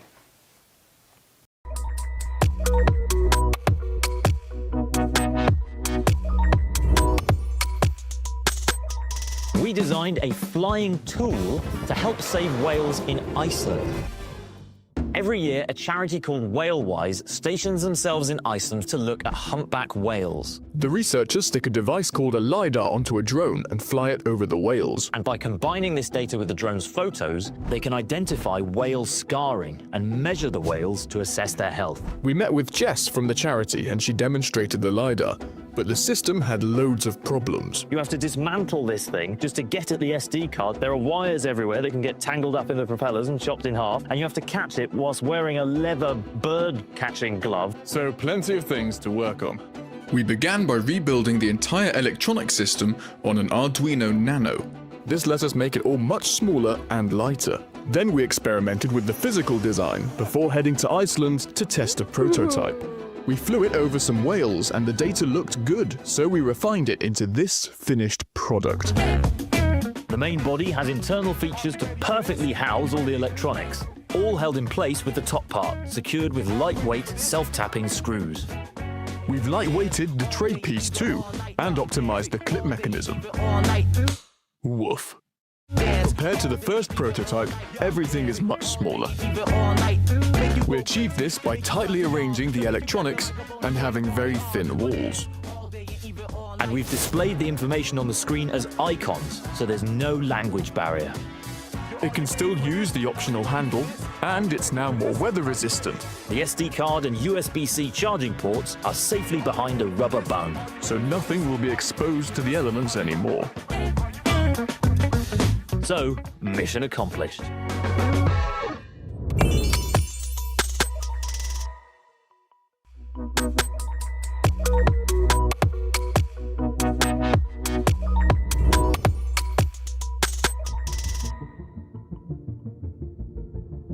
Imagine this. More than half of online traffic, around 51%, isn't human. It's bots. Many are designed to manipulate, amplify misinformation, and flood comment sections with noise. They steer narratives and shape our futures in ways we can't describe. Now here's the problem. Most of us can't reliably tell the difference. For Unfold 2026 at Milan Design Week, hosted by Domus Academy, we were challenged to respond to the theme, Designing Through Conflict. We asked ourselves, how can we work with conflict between humans and the systems pretending to be them? Our project is called Bot or Not, an interactive arcade kiosk that invites people to step into the role of a bot creator. On the retro-inspired Bot Maker control panel, users craft their own bot personality using sliders, dials, and pins. Users can adjust its emotional intensity, tone, and stance on issues. When they're ready, they hit the big red button. Behind the scenes, the Arduino UNO Q acts as the nexus of communication. It translates every slider movement and button press into data, giving the kiosk feedback as sounds and screen responses that make the machine feel alive. The bot is deployed to the modern interface, the Botective. The user then becomes a detective, scrolling through comments, picking apart humans from the bots they have unleashed. At the end of the experience, the machine prints a physical receipt.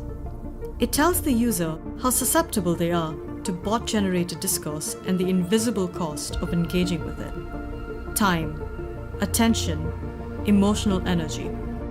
From creation to confrontation, the entire experience is processed through the UNO Q's Linux-based system, ensuring that every interaction feels immediate, tangible, and personal. By letting people design manipulation themselves, we reveal how easily it can be engineered and how vulnerable we all are within digital spaces shaped by unseen actors. We are Ada, Emmanuel, Guy, Isabella, Kun, Nandini, Trisha, and Yasin, first-year master's students in the Interaction Design program at Malmö University, and this is our project.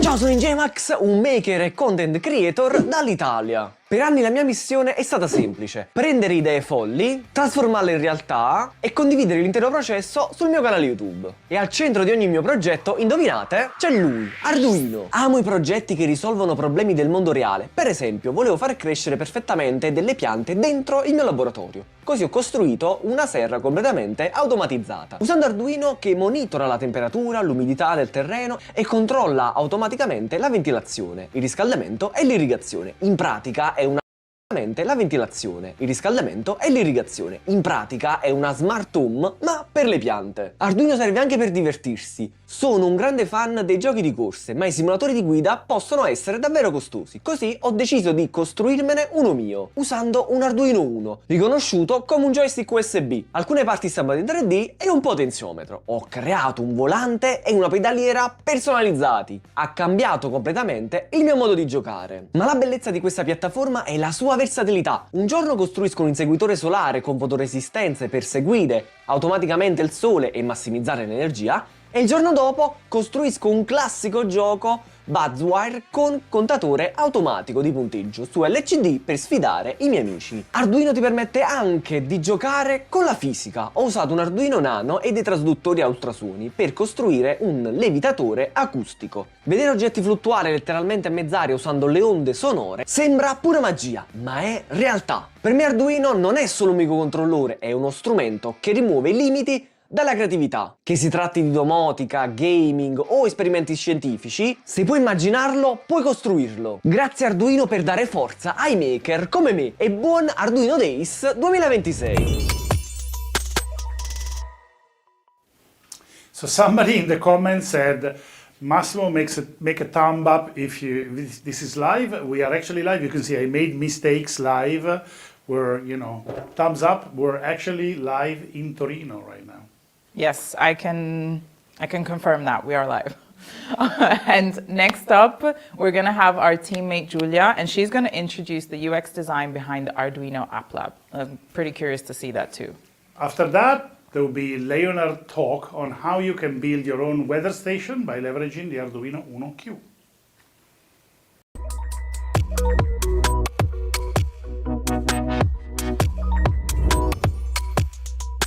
Good morning everyone and happy Arduino Days. I am Giulia, UX lead at Arduino. So when we started defining the UX for Arduino App Lab, our mission was clear. We weren't simply building another editor.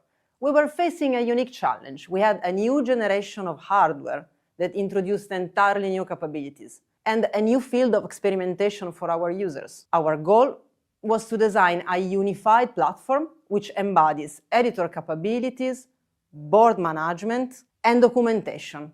To ensure a truly human-centered approach, we engage constantly with users. We think that the best way to learn is by deconstructing. That's why Arduino Lab is designed as a discovery platform, mapping the natural evolution of a maker, a journey from play, tinkering, to learning and mastery. The UX encourages users to start from pre-made examples, moving from basic to complex applications. But we didn't stop at copy-paste. The interface is designed to bridge the gap between exploration and execution. It allows users to move from exploring a functional example to mastering the logic and transforming it into their own unique application. One of our most significant design challenges was the architectural complexity of the UNO Q. How do you represent a system that lives in two worlds? So we have the MCU core, C++, and the microprocessor core in Python. In the AppLab file system, we made a conscious choice to keep both environments visible and integrated. By doing this, the UX reinforces the mental model of what an Arduino app actually is, a single, unified ecosystem. We aren't hiding the complexity. We are organizing it so people can master both domains without feeling overwhelmed. We are also introducing concepts that push boundaries of a traditional IDE. We had to find a visual and functional language for bricks. Bricks are modular software components that add ready-to-use functionalities to our project.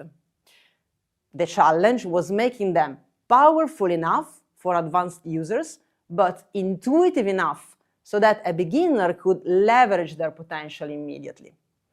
It's about making modularity visual and accessible. Maybe the most forward-thinking element is how we've represented AI models into the UX. We've treated AI not as a gimmick, but as another tool in the maker's toolkit, integrated seamlessly so that adding intelligence to a project feels as natural as adding anything else. Now moving to some visual aspects, we kept consistency with the whole Arduino ecosystem, but you'll notice the dark mode aesthetic. This wasn't merely a visual preference. Yes, we wanted to give AppLab a distinct, high-tech personality, but we chose a dark theme to provide a more focused, professional experience, which is something we know our community values deeply. That said, we are committed to accessibility, and a classic light theme is already on our roadmap. This product is a living entity, and we know it's not perfect. For every major release, we are committed to do 1 to 3 rounds of usability testing and task analysis. We are in a state of continuous testing, fueled by the most important assets we have, your feedback. We are listening to the community every day to refine, pivot, and improve. We aren't just building a tool, we are building it with you. Thank you.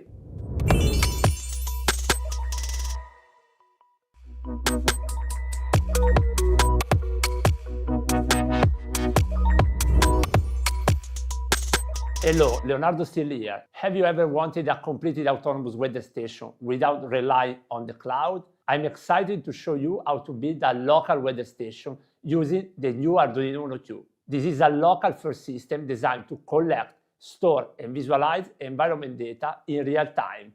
It gives you full control over your data with total privacy, even without an internet connection. The hardware is the heart of this project. We are using a complete sensor suite featuring the Modulino family, including the thermo and the pressure modules, and the NICRA-Sense EM for high-quality monitoring. We have also added dedicated sensor for ambient light, UV levels, and rain detection. Everything is mounted on this plastic stand, keeping the setup clean and ensuring proper eye flow. Data is not just numbers, it needs to be readable. The web dashboard displays real-time measurement and historical graphs. We have included intuitive visual elements, raindrops for wet condition, progress bar for light intensity, and color-coded icons for the UV index. You can view this dashboard directly on the touch display connected to the UNO Q or from any device on the same local network. The entire software is developed using Arduino AppLab, leverage the power of the UNO Q dual architecture. The microcontroller reads the sensor every second and sends the data to the processor using the router bridge library. On the processor side, a Python script receives this data, saves into the local database, and pushes it to the web page. This ensures the visualization is always smooth and perfectly seen. Looking at the code, we can see how a value like the temperature travels from the sensor to the display. The bridge notify function implements an RPC call that allows the processor to receive sensor data.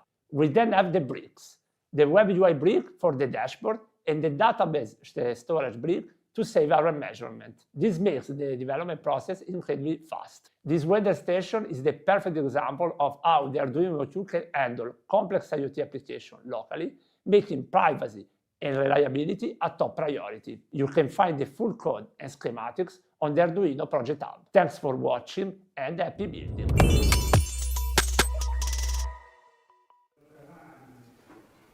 So I'm back, but Auri, please tell me, what's up next? So I actually think a lot of Italians are gonna love this next project. We have creator Matteo, who's going to introduce the Cyberpandino, which is an old Fiat Panda transformed into an open source mobile experimental lab powered by Arduino that has driven all the way from Italy to Mongolia. It's amazing. Actually, I remember how cool Cyberpandino is because I saw it at the last Maker Faire in Rome. Amazing. But in the video after that, Marcello from Arduino has a chat with our new Qualcomm's teammate, Olivier, to discuss the evolving landscape of AI at the edge and its impact on the future of IoT and distributed intelligence. Enjoy it!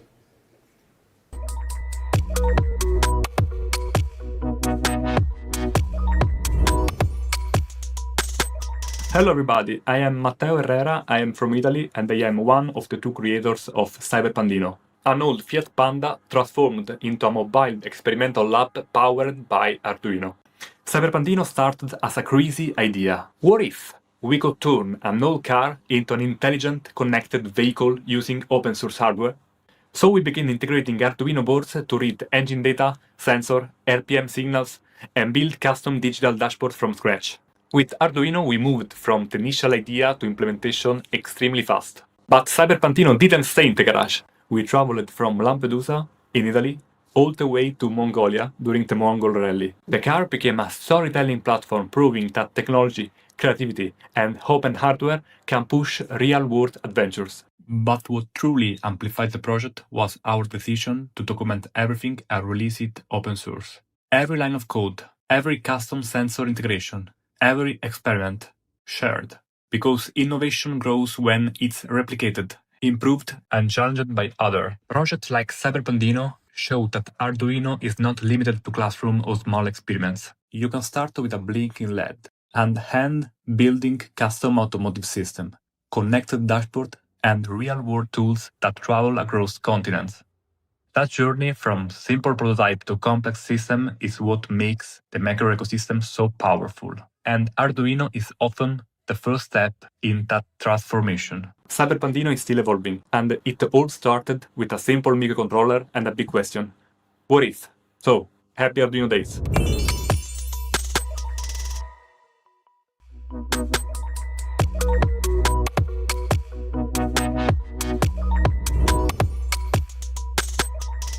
Hello folks, I'm Marcello Maionchi, Chief Product Officer at Arduino, and welcome to Arduino Day. Today we have a special guest here, a personal friend of mine and a friend of Arduino for a long time, is Olivier Bloch. Olivier, why don't you tell you a little bit about yourself? Yes, a little bit. Let me start with what's the freshest news. Just joined Qualcomm in DevRel team, so I'll do DevRel at Qualcomm, which is pretty exciting because I'm joining my friends from Arduino, I'm joining my friends from Edge Impulse, and I'm making a bunch of new friends at Qualcomm. Yeah, that's great. So first of all, welcome to Qualcomm. We are excited to have you here in the extended Qualcomm family, and of course, you being a long-time friend of Arduino, right? This makes me personally even happier. How do you see AI playing out, especially on the edge? Of course, AI is everywhere, but we deal with AI mostly from a user perspective that is interacting with a client that has a cloud backend, right?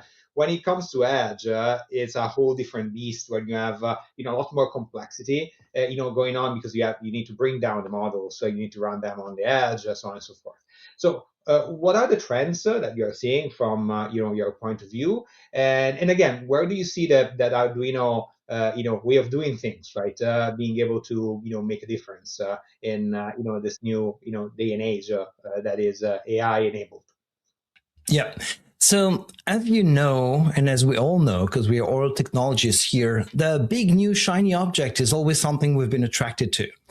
AI has been really the buzz in the last few years. And the world of embedded OT, this world that has been traditionally not slower, I would say, but more conservative in its adoption of technology, because when you put out a robotic arm on a factory floor, it will have to live for the next 20 years. So you better choose the right technology and build it correctly. And so there's this culture of adopting a bit more slowly the technology. But at the same time, it is obvious that AI will help us deal with the mess of data that IoT is producing. We have tons of data that's been used merely for diagnostics, most of the time just logging historians and not doing anything from them. And so what I learned over the last 3 years, acting as an advisor to different companies, is that they do understand that this shiny object that AI is can take different shapes and formats and can address very specific use cases of theirs. And so they want to be able to try that rapidly and verify that there is indeed a value prop, a value add for them, and that they can then invest in productizing whatever they're building. And so they need to have things that tools and technologies and boards and whatever that allows them exactly the same way they did 10, 15 years ago, putting a temperature and humidity sensor on whatever and getting through Arduino these information in real time to extract whatever insight and take action.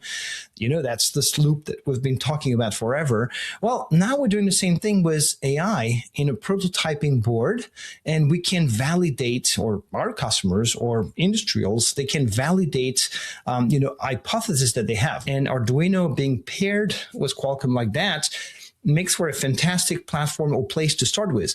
Not even mentioning Edge Impulse that allows you to create these models, train them in a way that, is like fantastic. I learned a lot about neural networks and machine learning by just using the tools, the Edge Impulse tools, and playing around with them without being a data scientist. And anyone can go about applying their domain knowledge to machine learning to their IoT infrastructure and devices.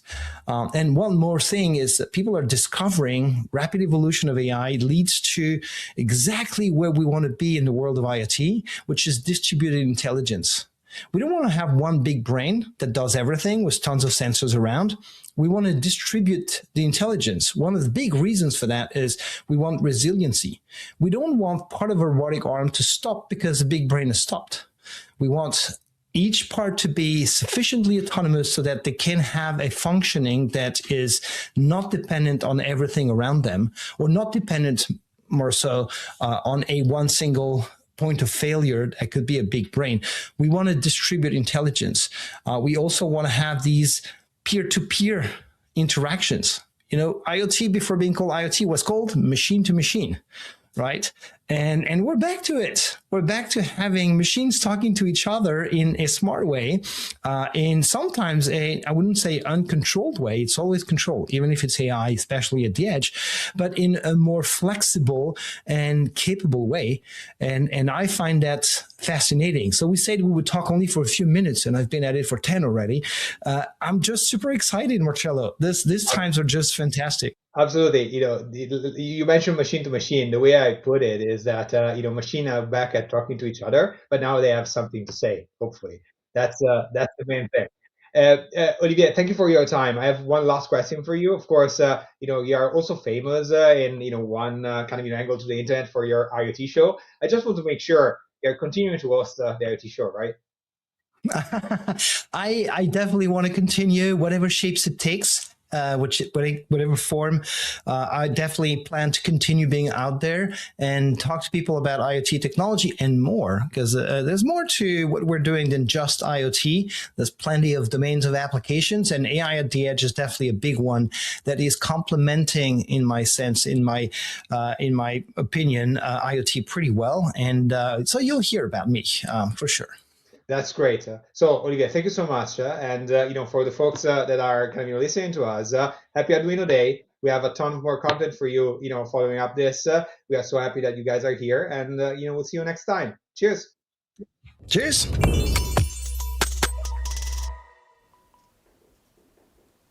So we have a question from Federico, and yes, Federico, you can absolutely present your projects, even if you're 14-year-old. We're very inclusive for creators and developers of all ages. So once you're done, actually, if you would like, send us an email at creators@arduino.cc. We'd love to see your projects. Yes.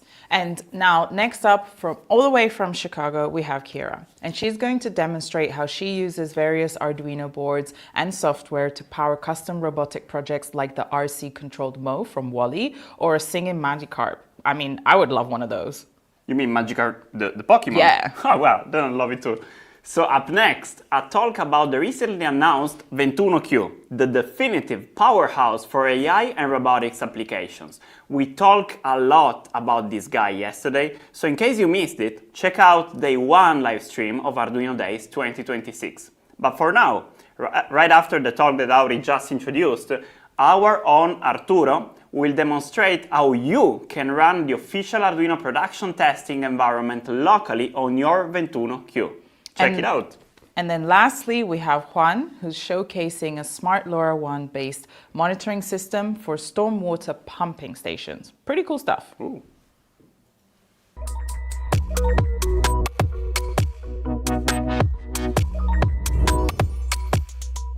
Hi, I'm Kiara from Kiara's Workshop, and I'm in my workshop just out of Chicago, Illinois. A little bit about me. I started out wanting to be an engineer, and I took some engineering classes in middle school.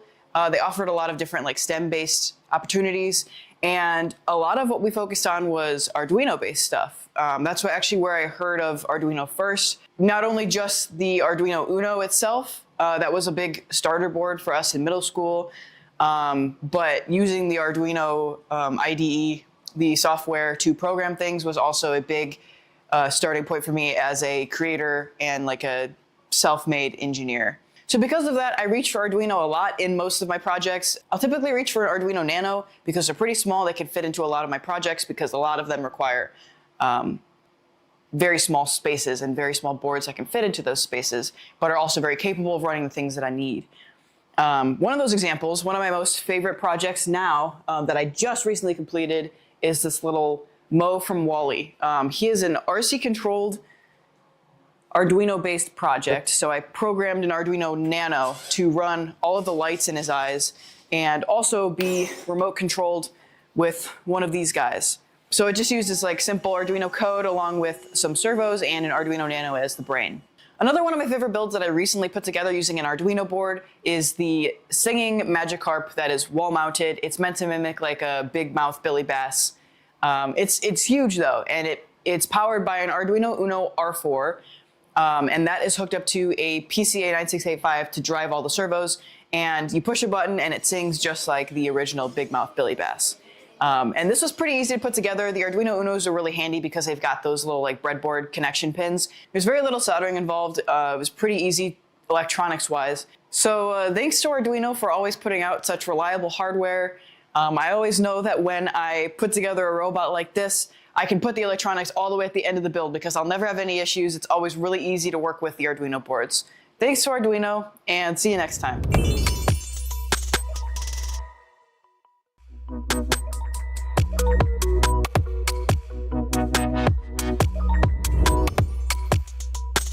Hello everyone, I'm Arturo from the manufacturing and testing team.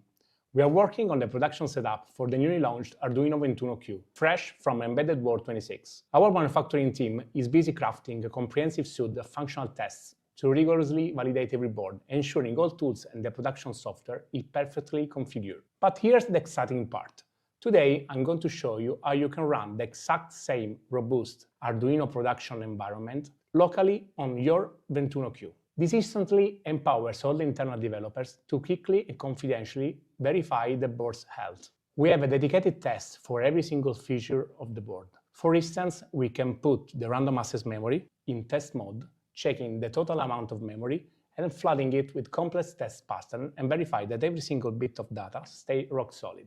Naturally, we have a critical checks for similar programming and bulletproof communication between the SOM and the microcontroller, leveraging a correct Zephyr and user application. Plus, we can quickly validate the board's peripheral like the CAN interface. Why?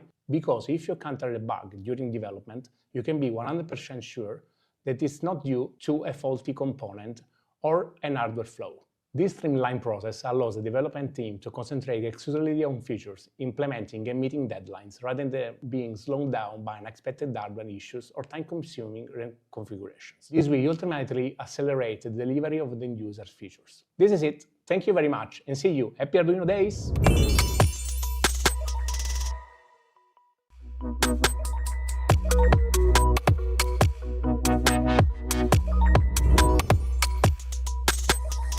Desde la Municipalidad de la Ciudad de San Francisco, una ciudad que está ubicada en la provincia de Córdoba, en el centro de Argentina, nosotros abordamos la temática de Smart City GovTech y en este caso solicitamos a la Universidad Tecnológica Nacional la posibilidad de integrar sensores de Internet de las Cosas, de IoT, sobre activos que tenemos vigentes. De ahí se hizo la propuesta para trabajar en forma conjunta en monitoreo de estaciones de bombeo. Son bombas subterráneas que complementan a la red hídrica de la ciudad, tanto pluvial como de desagües cloacales. Y lo que se trabajó es en el monitoreo inteligente para la prevención de incidencias. Esta tecnología se está desarrollando, se implementó en una primera etapa y se está tratando de continuar a posterior.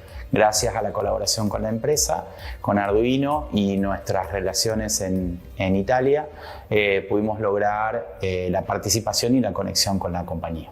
Soy docente de la Facultad Regional San Francisco, específicamente de la especialidad de Ingeniería Electrónica, y dentro del Departamento de Ingeniería Electrónica, nuestros grupos de investigación están trabajando en líneas de investigación que tienen que ver con telecomunicaciones y específicamente Internet de las Cosas y aplicadas a ciudades inteligentes. Recibimos la propuesta del municipio de la ciudad de San Francisco para evaluar la posibilidad de monitorear estaciones del sistema cloacal, para lo cual propusimos un sistema que utiliza la red LoRaWAN, y utilizando particularmente para los masters de los dispositivos que envían información sobre las estaciones, la tecnología Arduino y los sistemas de radio específicamente de LoRaWAN. Hemos utilizado o hemos hecho prototipos utilizando placas de Arduino juntamente con módulos de radio para la parte, la capa física de la red LoRaWAN. Hemos hecho los primeros prototipos y hemos tenido muy buenos resultados. La Municipalidad de San Francisco y las áreas específicas han considerado muy bueno el resultado de esta primera experiencia, por lo cual han solicitado extender a las 30 estaciones que tiene el sistema de efluentes cloacales de la ciudad, por lo cual vamos a seguir utilizando la tecnología Arduino como parte de este sistema.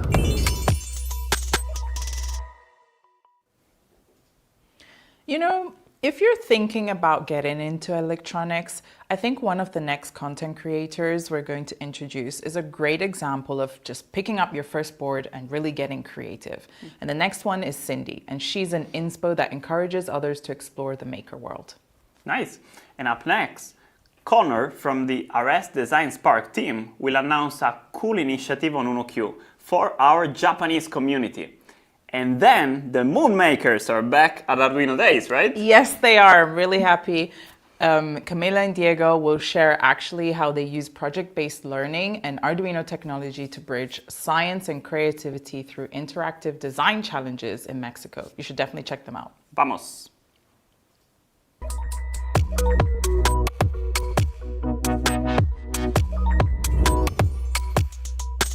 Hi, I'm Cindy. I'm based in the United States and I share my creations with Arduino on social media under the handle Circuit Cindy. I'm pretty new to using the Arduino platform, but in the short time that I've been creating projects, I found it to be such a great learning platform with an active community, plenty of resources to guide you, making it an incredible gateway to the maker world. And I'm so happy to be here to help celebrate Arduino Days. I'm sharing a recent project I made for Valentine's Day, and the inspiration for this project came from software engineering makers who created so many adorable versions of this Valentine's Day web app. So of course that got me thinking, what if I turned this into physical hardware?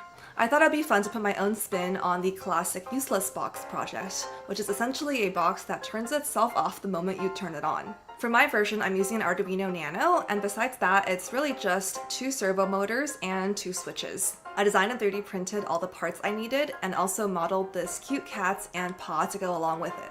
And this is how it turned out.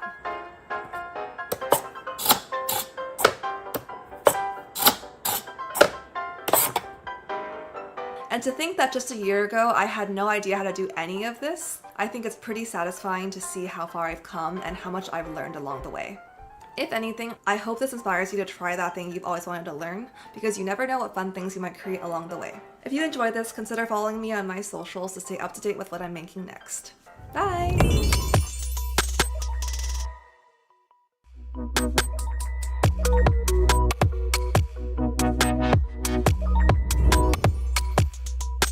My name is Connor Dobson, and I'm the Technical Marketing Executive at RS Design Spark.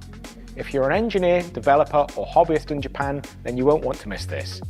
In our webinar, we'll be joined by Arduino themselves as Design Spark takes a deeper look at the powerful Arduino UNO Q, the next evolution in accessible AI-enabled electronics.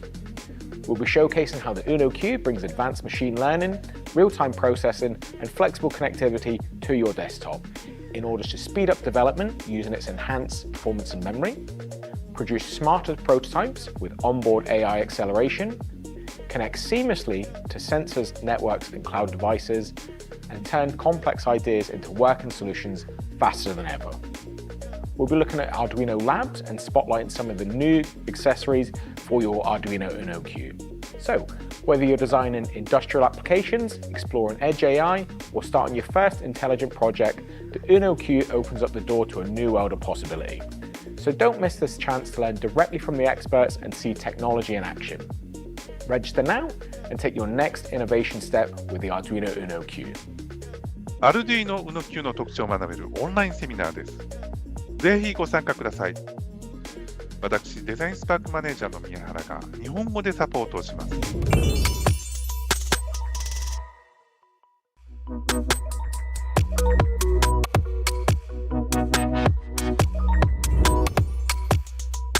Hi everyone, and happy Arduino Day! I'm so excited to celebrate this global community. I'm Camila, one of the co-founders of Moon Makers, an organization dedicated to STEAM education.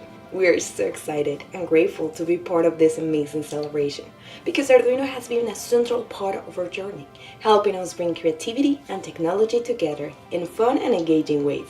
At Moon Makers, we design educational experience for learners of all ages, using project-based learning and design thinking. We work with educators to integrate emerging technologies into classrooms. Over the years, we have collaborated with organizations like Sesame Street, Make Community, Science Friday, Hackster, Arduino, and others. And today we want to share one of our favorite projects. For us, the most powerful learning experience happens when science becomes tangible. That's exactly what happened with a workshop with guide in Yucatan, Mexico. This project was using a workshop of technical demo. It was experiment in thinking. It's asking the students to approach a problem that's very painful off the surface, but deeply scientific and understood. And because the event took place in Yucatan, we intentionally localized the concept. So we reframe it as a design challenge, where university students have to build around their asteroid to reduce the impact when collision. Students have to engineer, design, protect, and measure. The goal was simple but demanding: reduce the force of impact as much as possible. So inside every asteroid, we embedded an Arduino Nano 33 ion using an onboard motion sensor to capture real acceleration data during impact. It was perfect. When teams dropped their devices, the Arduino transmitted the data wirelessly to a live database. We visualized the result instantly in a web dashboard, allowing everyone to see the different values. And the structural architecture around it was entirely up to the participant. That freedom created diversity in design thinking. They gathered around data, they examined this one, allowed them to understand how their decision in the design influenced force dissipation. These projects become a way of connecting science, local history, and engineering into one embedded experience. We love being part of this community. We are constantly inspired by what educators, artists, engineers, and young makers around the world are building.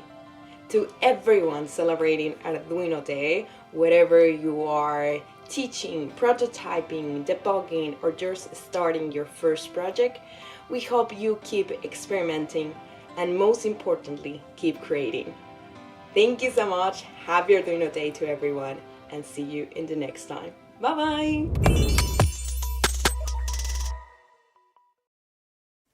So now we're getting towards the end of today's live stream. Time really flies by, and we really hope you're actually enjoying these 2 days. But hold on, there's still a very insightful videos coming, like the next one, a talk between Massimo Banzi and Bob Martin from Microchip, also known as the Wizard of Make. They will discuss the current state of the Internet of Things, as well as the security requirements of the CRA, the Cyber Resiliency Act. The full interview will be live in the next few days, but we'll give you a sneak preview. And then after that, we have our very own Jacob from our user research team, who will demonstrate how his exploration of the UNO R4 LED matrix led to the development of a classic game, Snake.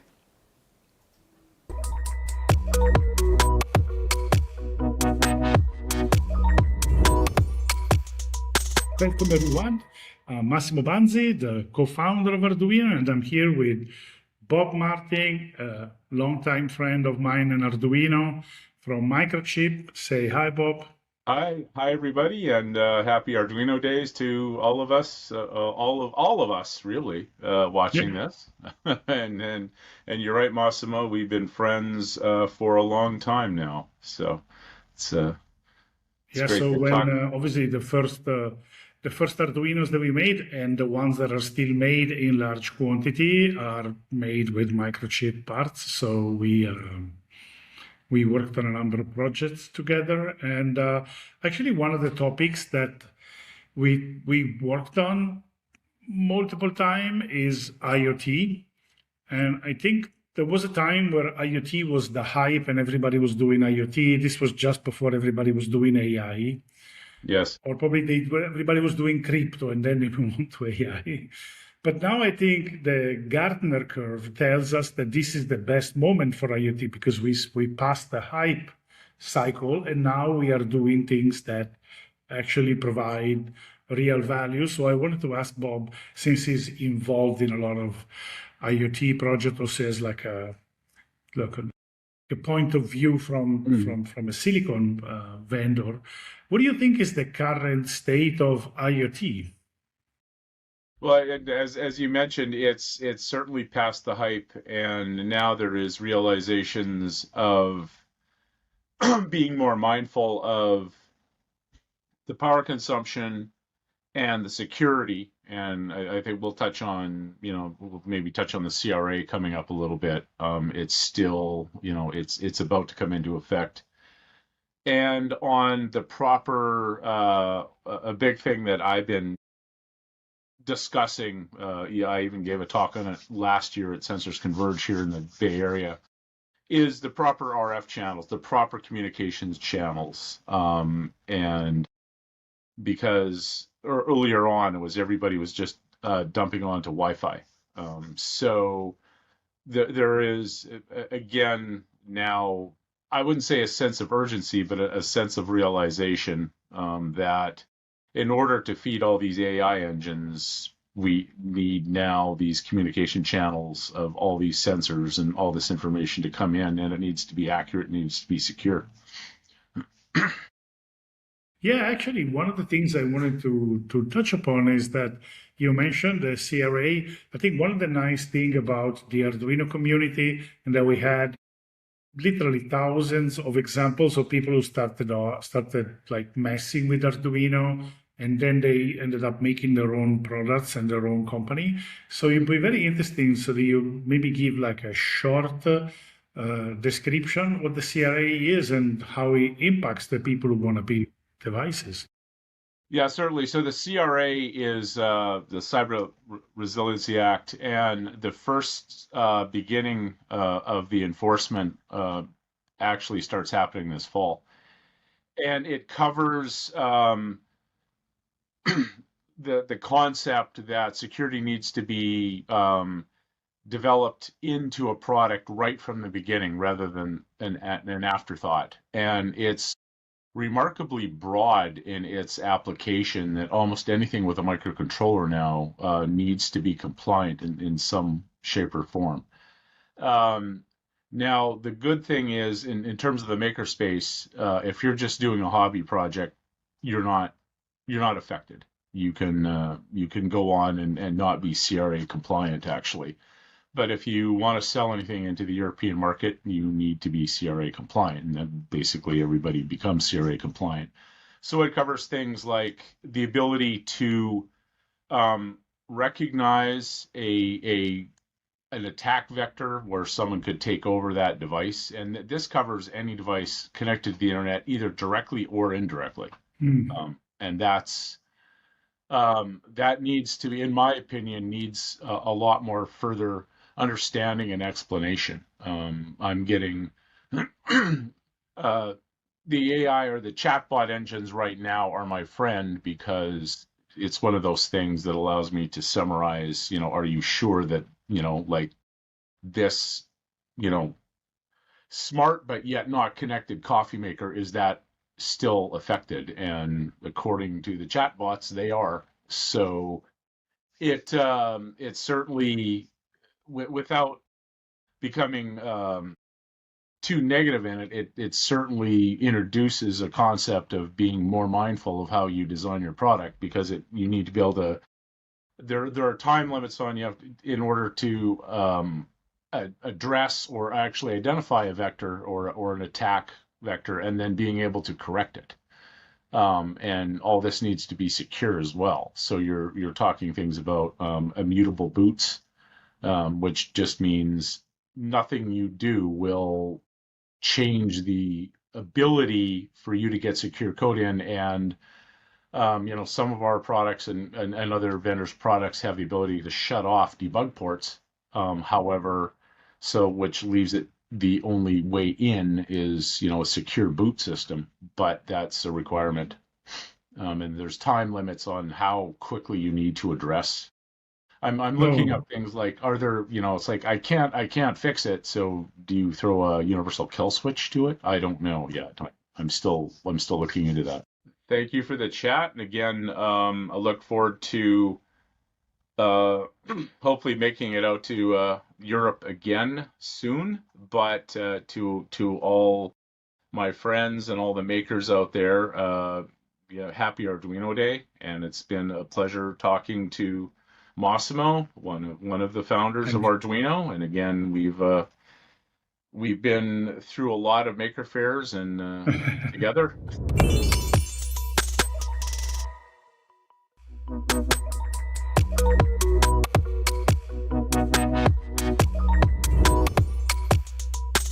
Hi, my name is Jakob, and I'm from the Arduino user research team, and we're based here in Malmö. And I'm going to show you a project that I built on the UNO R4 Wi-Fi's LED matrix when we were developing the board. So basically, what the project is that I'm playing Snake, the classic game, on the LED matrix of the board with just these 4 push buttons and a little buzzer for some feedback noise. You play the game, and you eat all the food, you grow your tail, and then when you die, the score shows on the LED matrix. And when I started this project, it was more of an exploration for me to understand how to use the LED matrix. So I was writing documentation at the time, and I was supposed to write a guide for how to use the LED matrix on this board. And so I needed to understand how to use it. And at the time, the API for the LED matrix wasn't completely finished yet. So the way that I was approaching it was not in the, let's say, proper way. So I made a short example of how I thought I should be able to edit the state of the LEDs with a bitmap. This way I would be able to edit what's showing on the LED screen in runtime. And I showed this example to one of the developers, and their first reaction was, wow, that is so slow, don't do it like that. But then another one of the developers saw it and thought, well, there's actually a little bit something to that because of what I said earlier about editing it in runtime. That means you can build games. And so they kind of took off from there and just made the example more efficient. And then once they had refined the example, I was able to build my Snake game.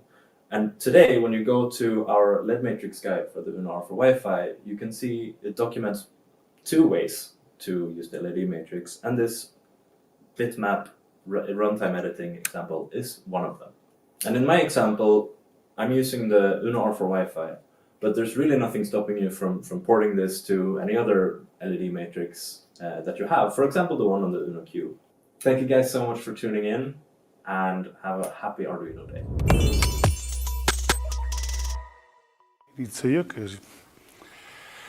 Welcome back. So Sad Chipotle from the chat is asking, what would be the perfect way to start with Arduino? And we are here for you. So there are 2 ways, in my opinion. One of them is the Arduino Starter Kit. This is a classic. It's been made since 2012, I think. This is the latest version of it.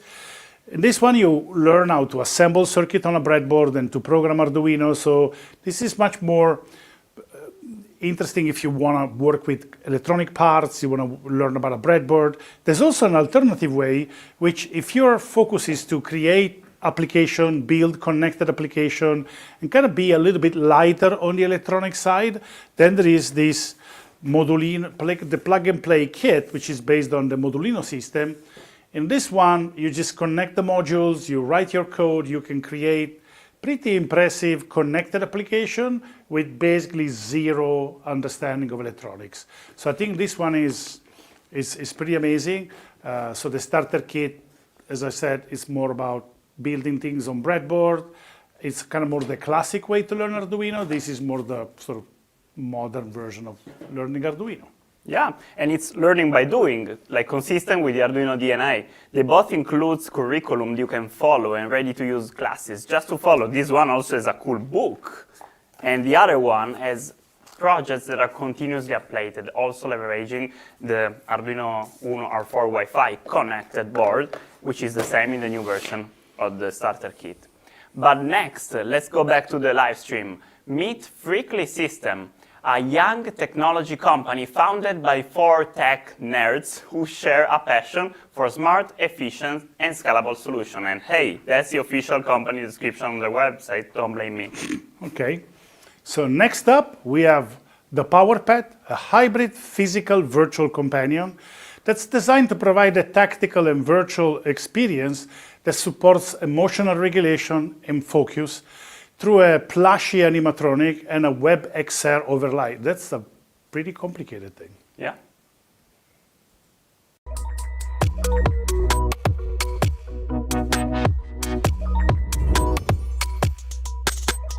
Hello, folks. Welcome to Arduino Day. I'm Marcello Maionchi, Chief Product Officer at Arduino. And today I'm here with Franz and Fabian from Freakly Systems, very interesting small young company from Germany that has done something really cool using Arduino technology. But Franz, why don't you tell us a little bit more about this project? All right. Thank you very much. 2 years ago, Mercedes approached us with this idea that they had a little bit of trouble in research and development because they were trying to use Arduinos, and they were frying them like one after the other. So they needed a little bit of a platform that was more robust than it was at the moment. So they gave us the task to try to make an Arduino that was made for automotive development. So what we came up with was this RDEP platform, which is for the automotive rapid development platform. Which is basically like an Arduino, but it has a little bit more features that will help in automotive development. For example, can lean support from out of the box, and also a little bit more stable with the stronger voltage and so on. On top of that, Mercedes wanted this to be an open source project because at the moment right now, obviously, a lot of people have solutions of themselves, and they wanted us to be able to provide it for everyone. That's really cool, and it's quite an interesting project. I'm curious to kind of understand. So you have already implemented and delivered this project, right, to Mercedes. What was the outcome? What was the among the benefits, right, that they were able to experience thanks to the adoption of this technology? Mm-hmm. So obviously Mercedes is also already using this in development, and the goal is ultimately that for right now in development it is so that you have something in research and development, and everything gets thrown out, and then you start like development again and again, so until you get to a serious production. But the idea would be to start now developing and then iteratively go through these stages without throwing as much out as before. So that would be the vision, and they are working on this, for example, in different projects already. For example, the Flex car. It is a project where they have an open source platform for car development. They have an entire chassis, and because everything is open, everyone can contribute new stuff to this. So that's the current state. I love it. I love it, and it's always great to see how not only Arduino technology, but open technology is really contributing to transforming real companies' business and really kind of accelerating innovation. This is literally a textbook case of that. So thank you, so guys. Really kind of appreciate you walking us through this amazing project, and kudos for kind of coming up with it. It's amazing. One last question: where people can find out more about Frickley Systems and this project? Yes, thank you very much. You can find out more about us at frickley.systems. We have a page there, and hopefully until the day that the Arduino Days is, we will also have a page for the RDEP where you can read a little bit more about it. Awesome. Thanks so much, Franz. Thank you, Fabian. Really enjoying this experience and what you guys told us. And folks, the Arduino Days content continues, so thank you for being with us. Happy Arduino Days, and I'll see you around soon. Thank you. Bye.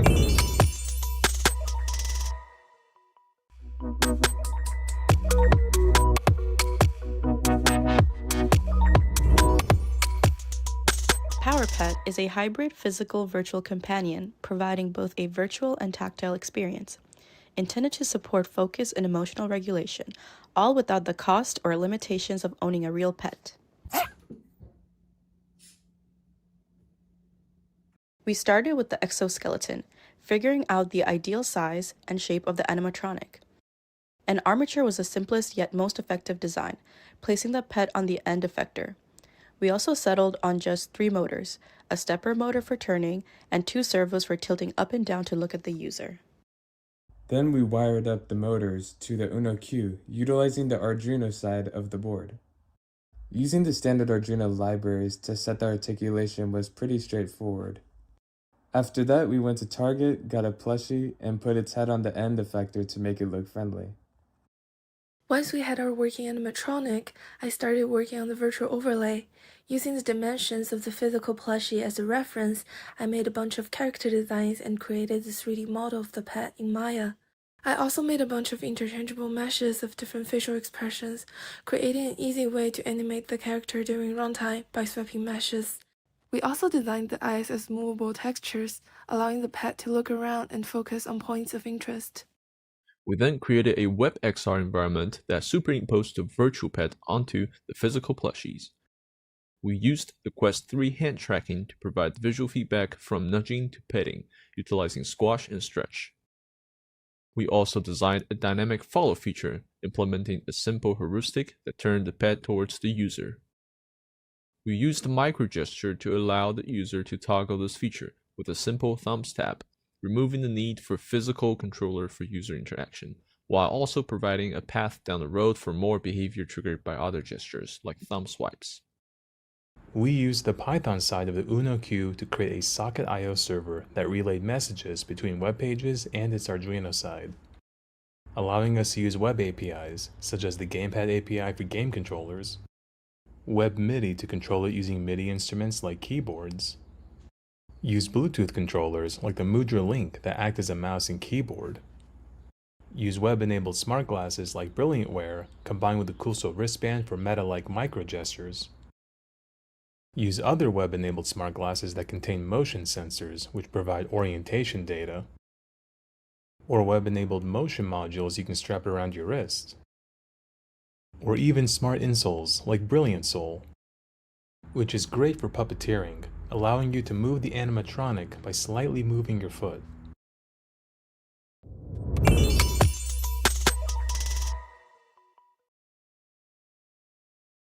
Now, we'll hear from our teammate Pedro, who will discuss the rewarding challenge of creating technical and non-technical documentation that serves both beginners and industry leaders.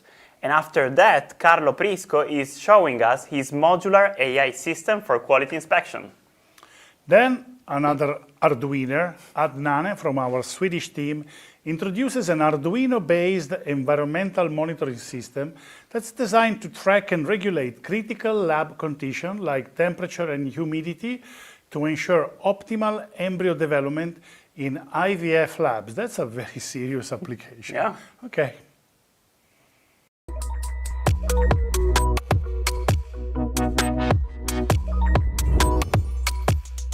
Hey, my name is Pedro. I work in content at Arduino.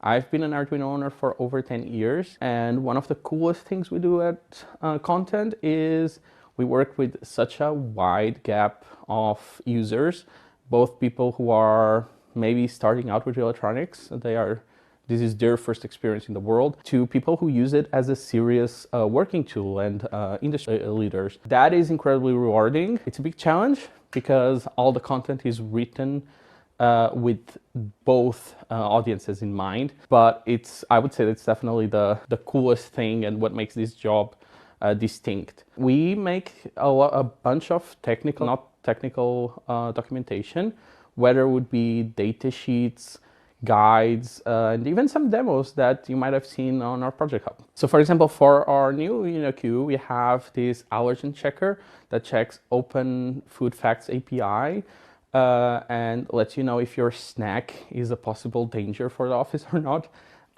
We also have this really cool project where you can track the ISS station in your home using Arduino Cloud. One of the coolest challenges we have in the content team is making sure that both people that are using our products for the first time and maybe are new to the world of electronics as well are able to create. We do this with a lot of how-to guides and technical and non-technical documentation that is easier to follow.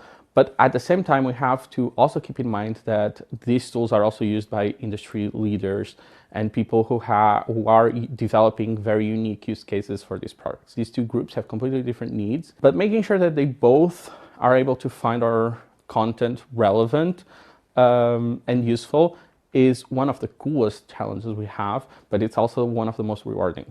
I hope you have a chance to see the work our team is doing, and have a good Arduino day.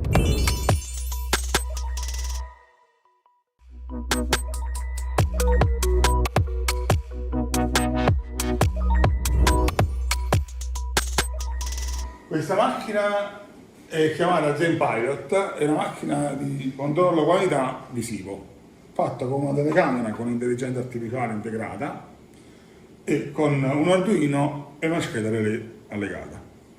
Su questa macchina noi riusciamo a sapere, per esempio, con questi due particolari, uno che ha un difetto, quindi che ha una mancanza su questa griglia, e l'altro invece è un pezzo buono, insomma.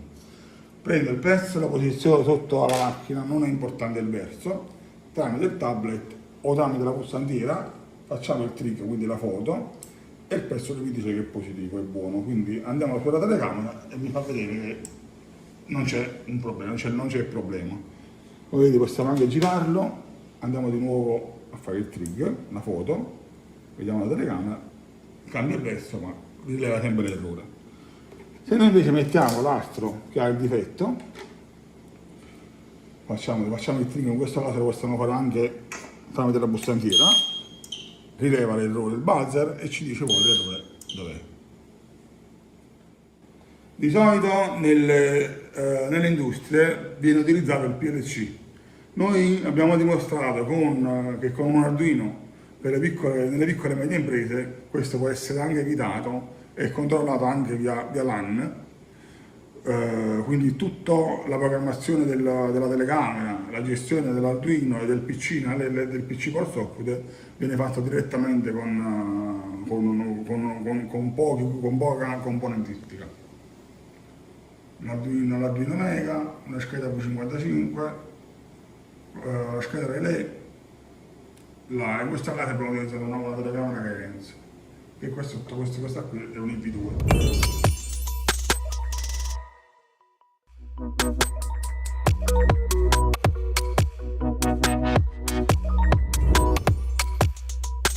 Hello there, my name is Adnan from Morocco and I'm part of the CX team at Arduino Sweden. Last year, I worked on an AI and machine learning project in the field of IVF or in vitro fertilization.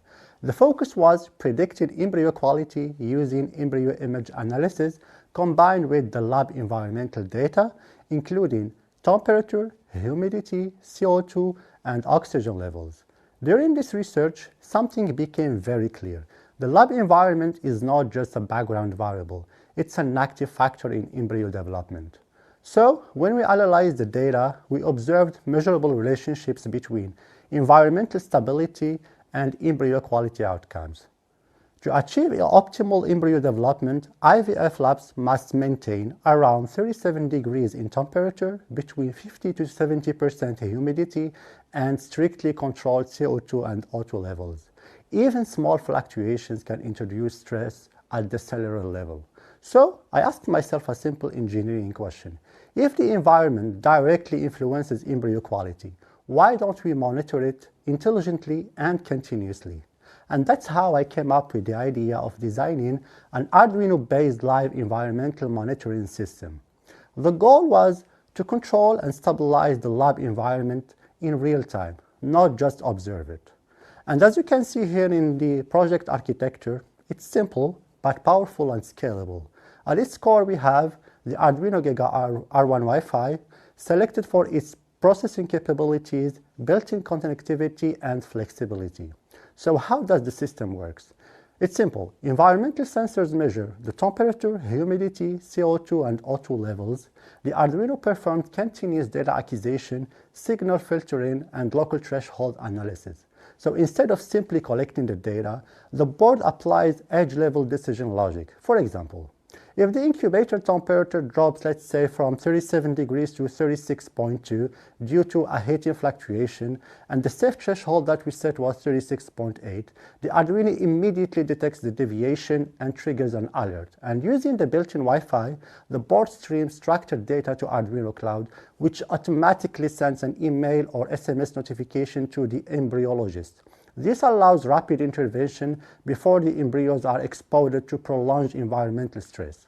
And beyond alerting, the system provides real-time dashboards and long-term trend analysis, transforming this setup from passive monitoring into intelligent supervision.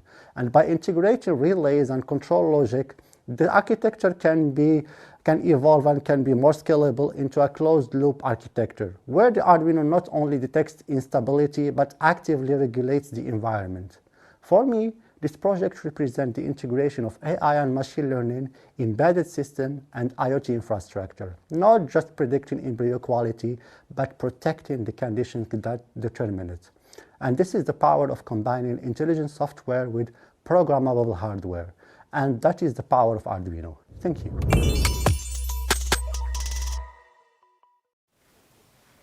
Arduino Days 2026 is over. Thank you all for being a part of it, and it couldn't be possible without you.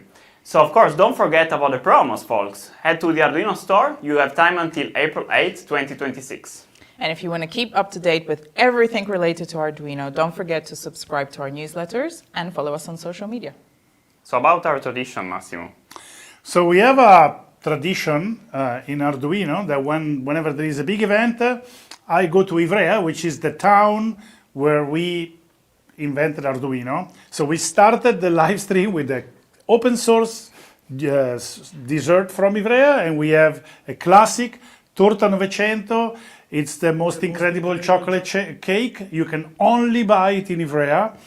And so we got Buon Compleanno Arduino, which means happy birthday Arduino.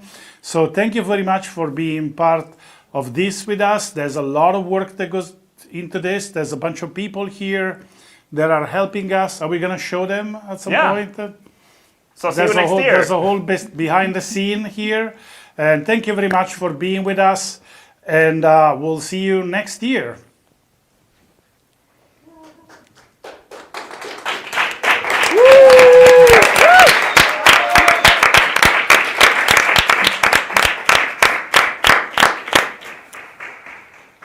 And we cut the cake, and we cut in the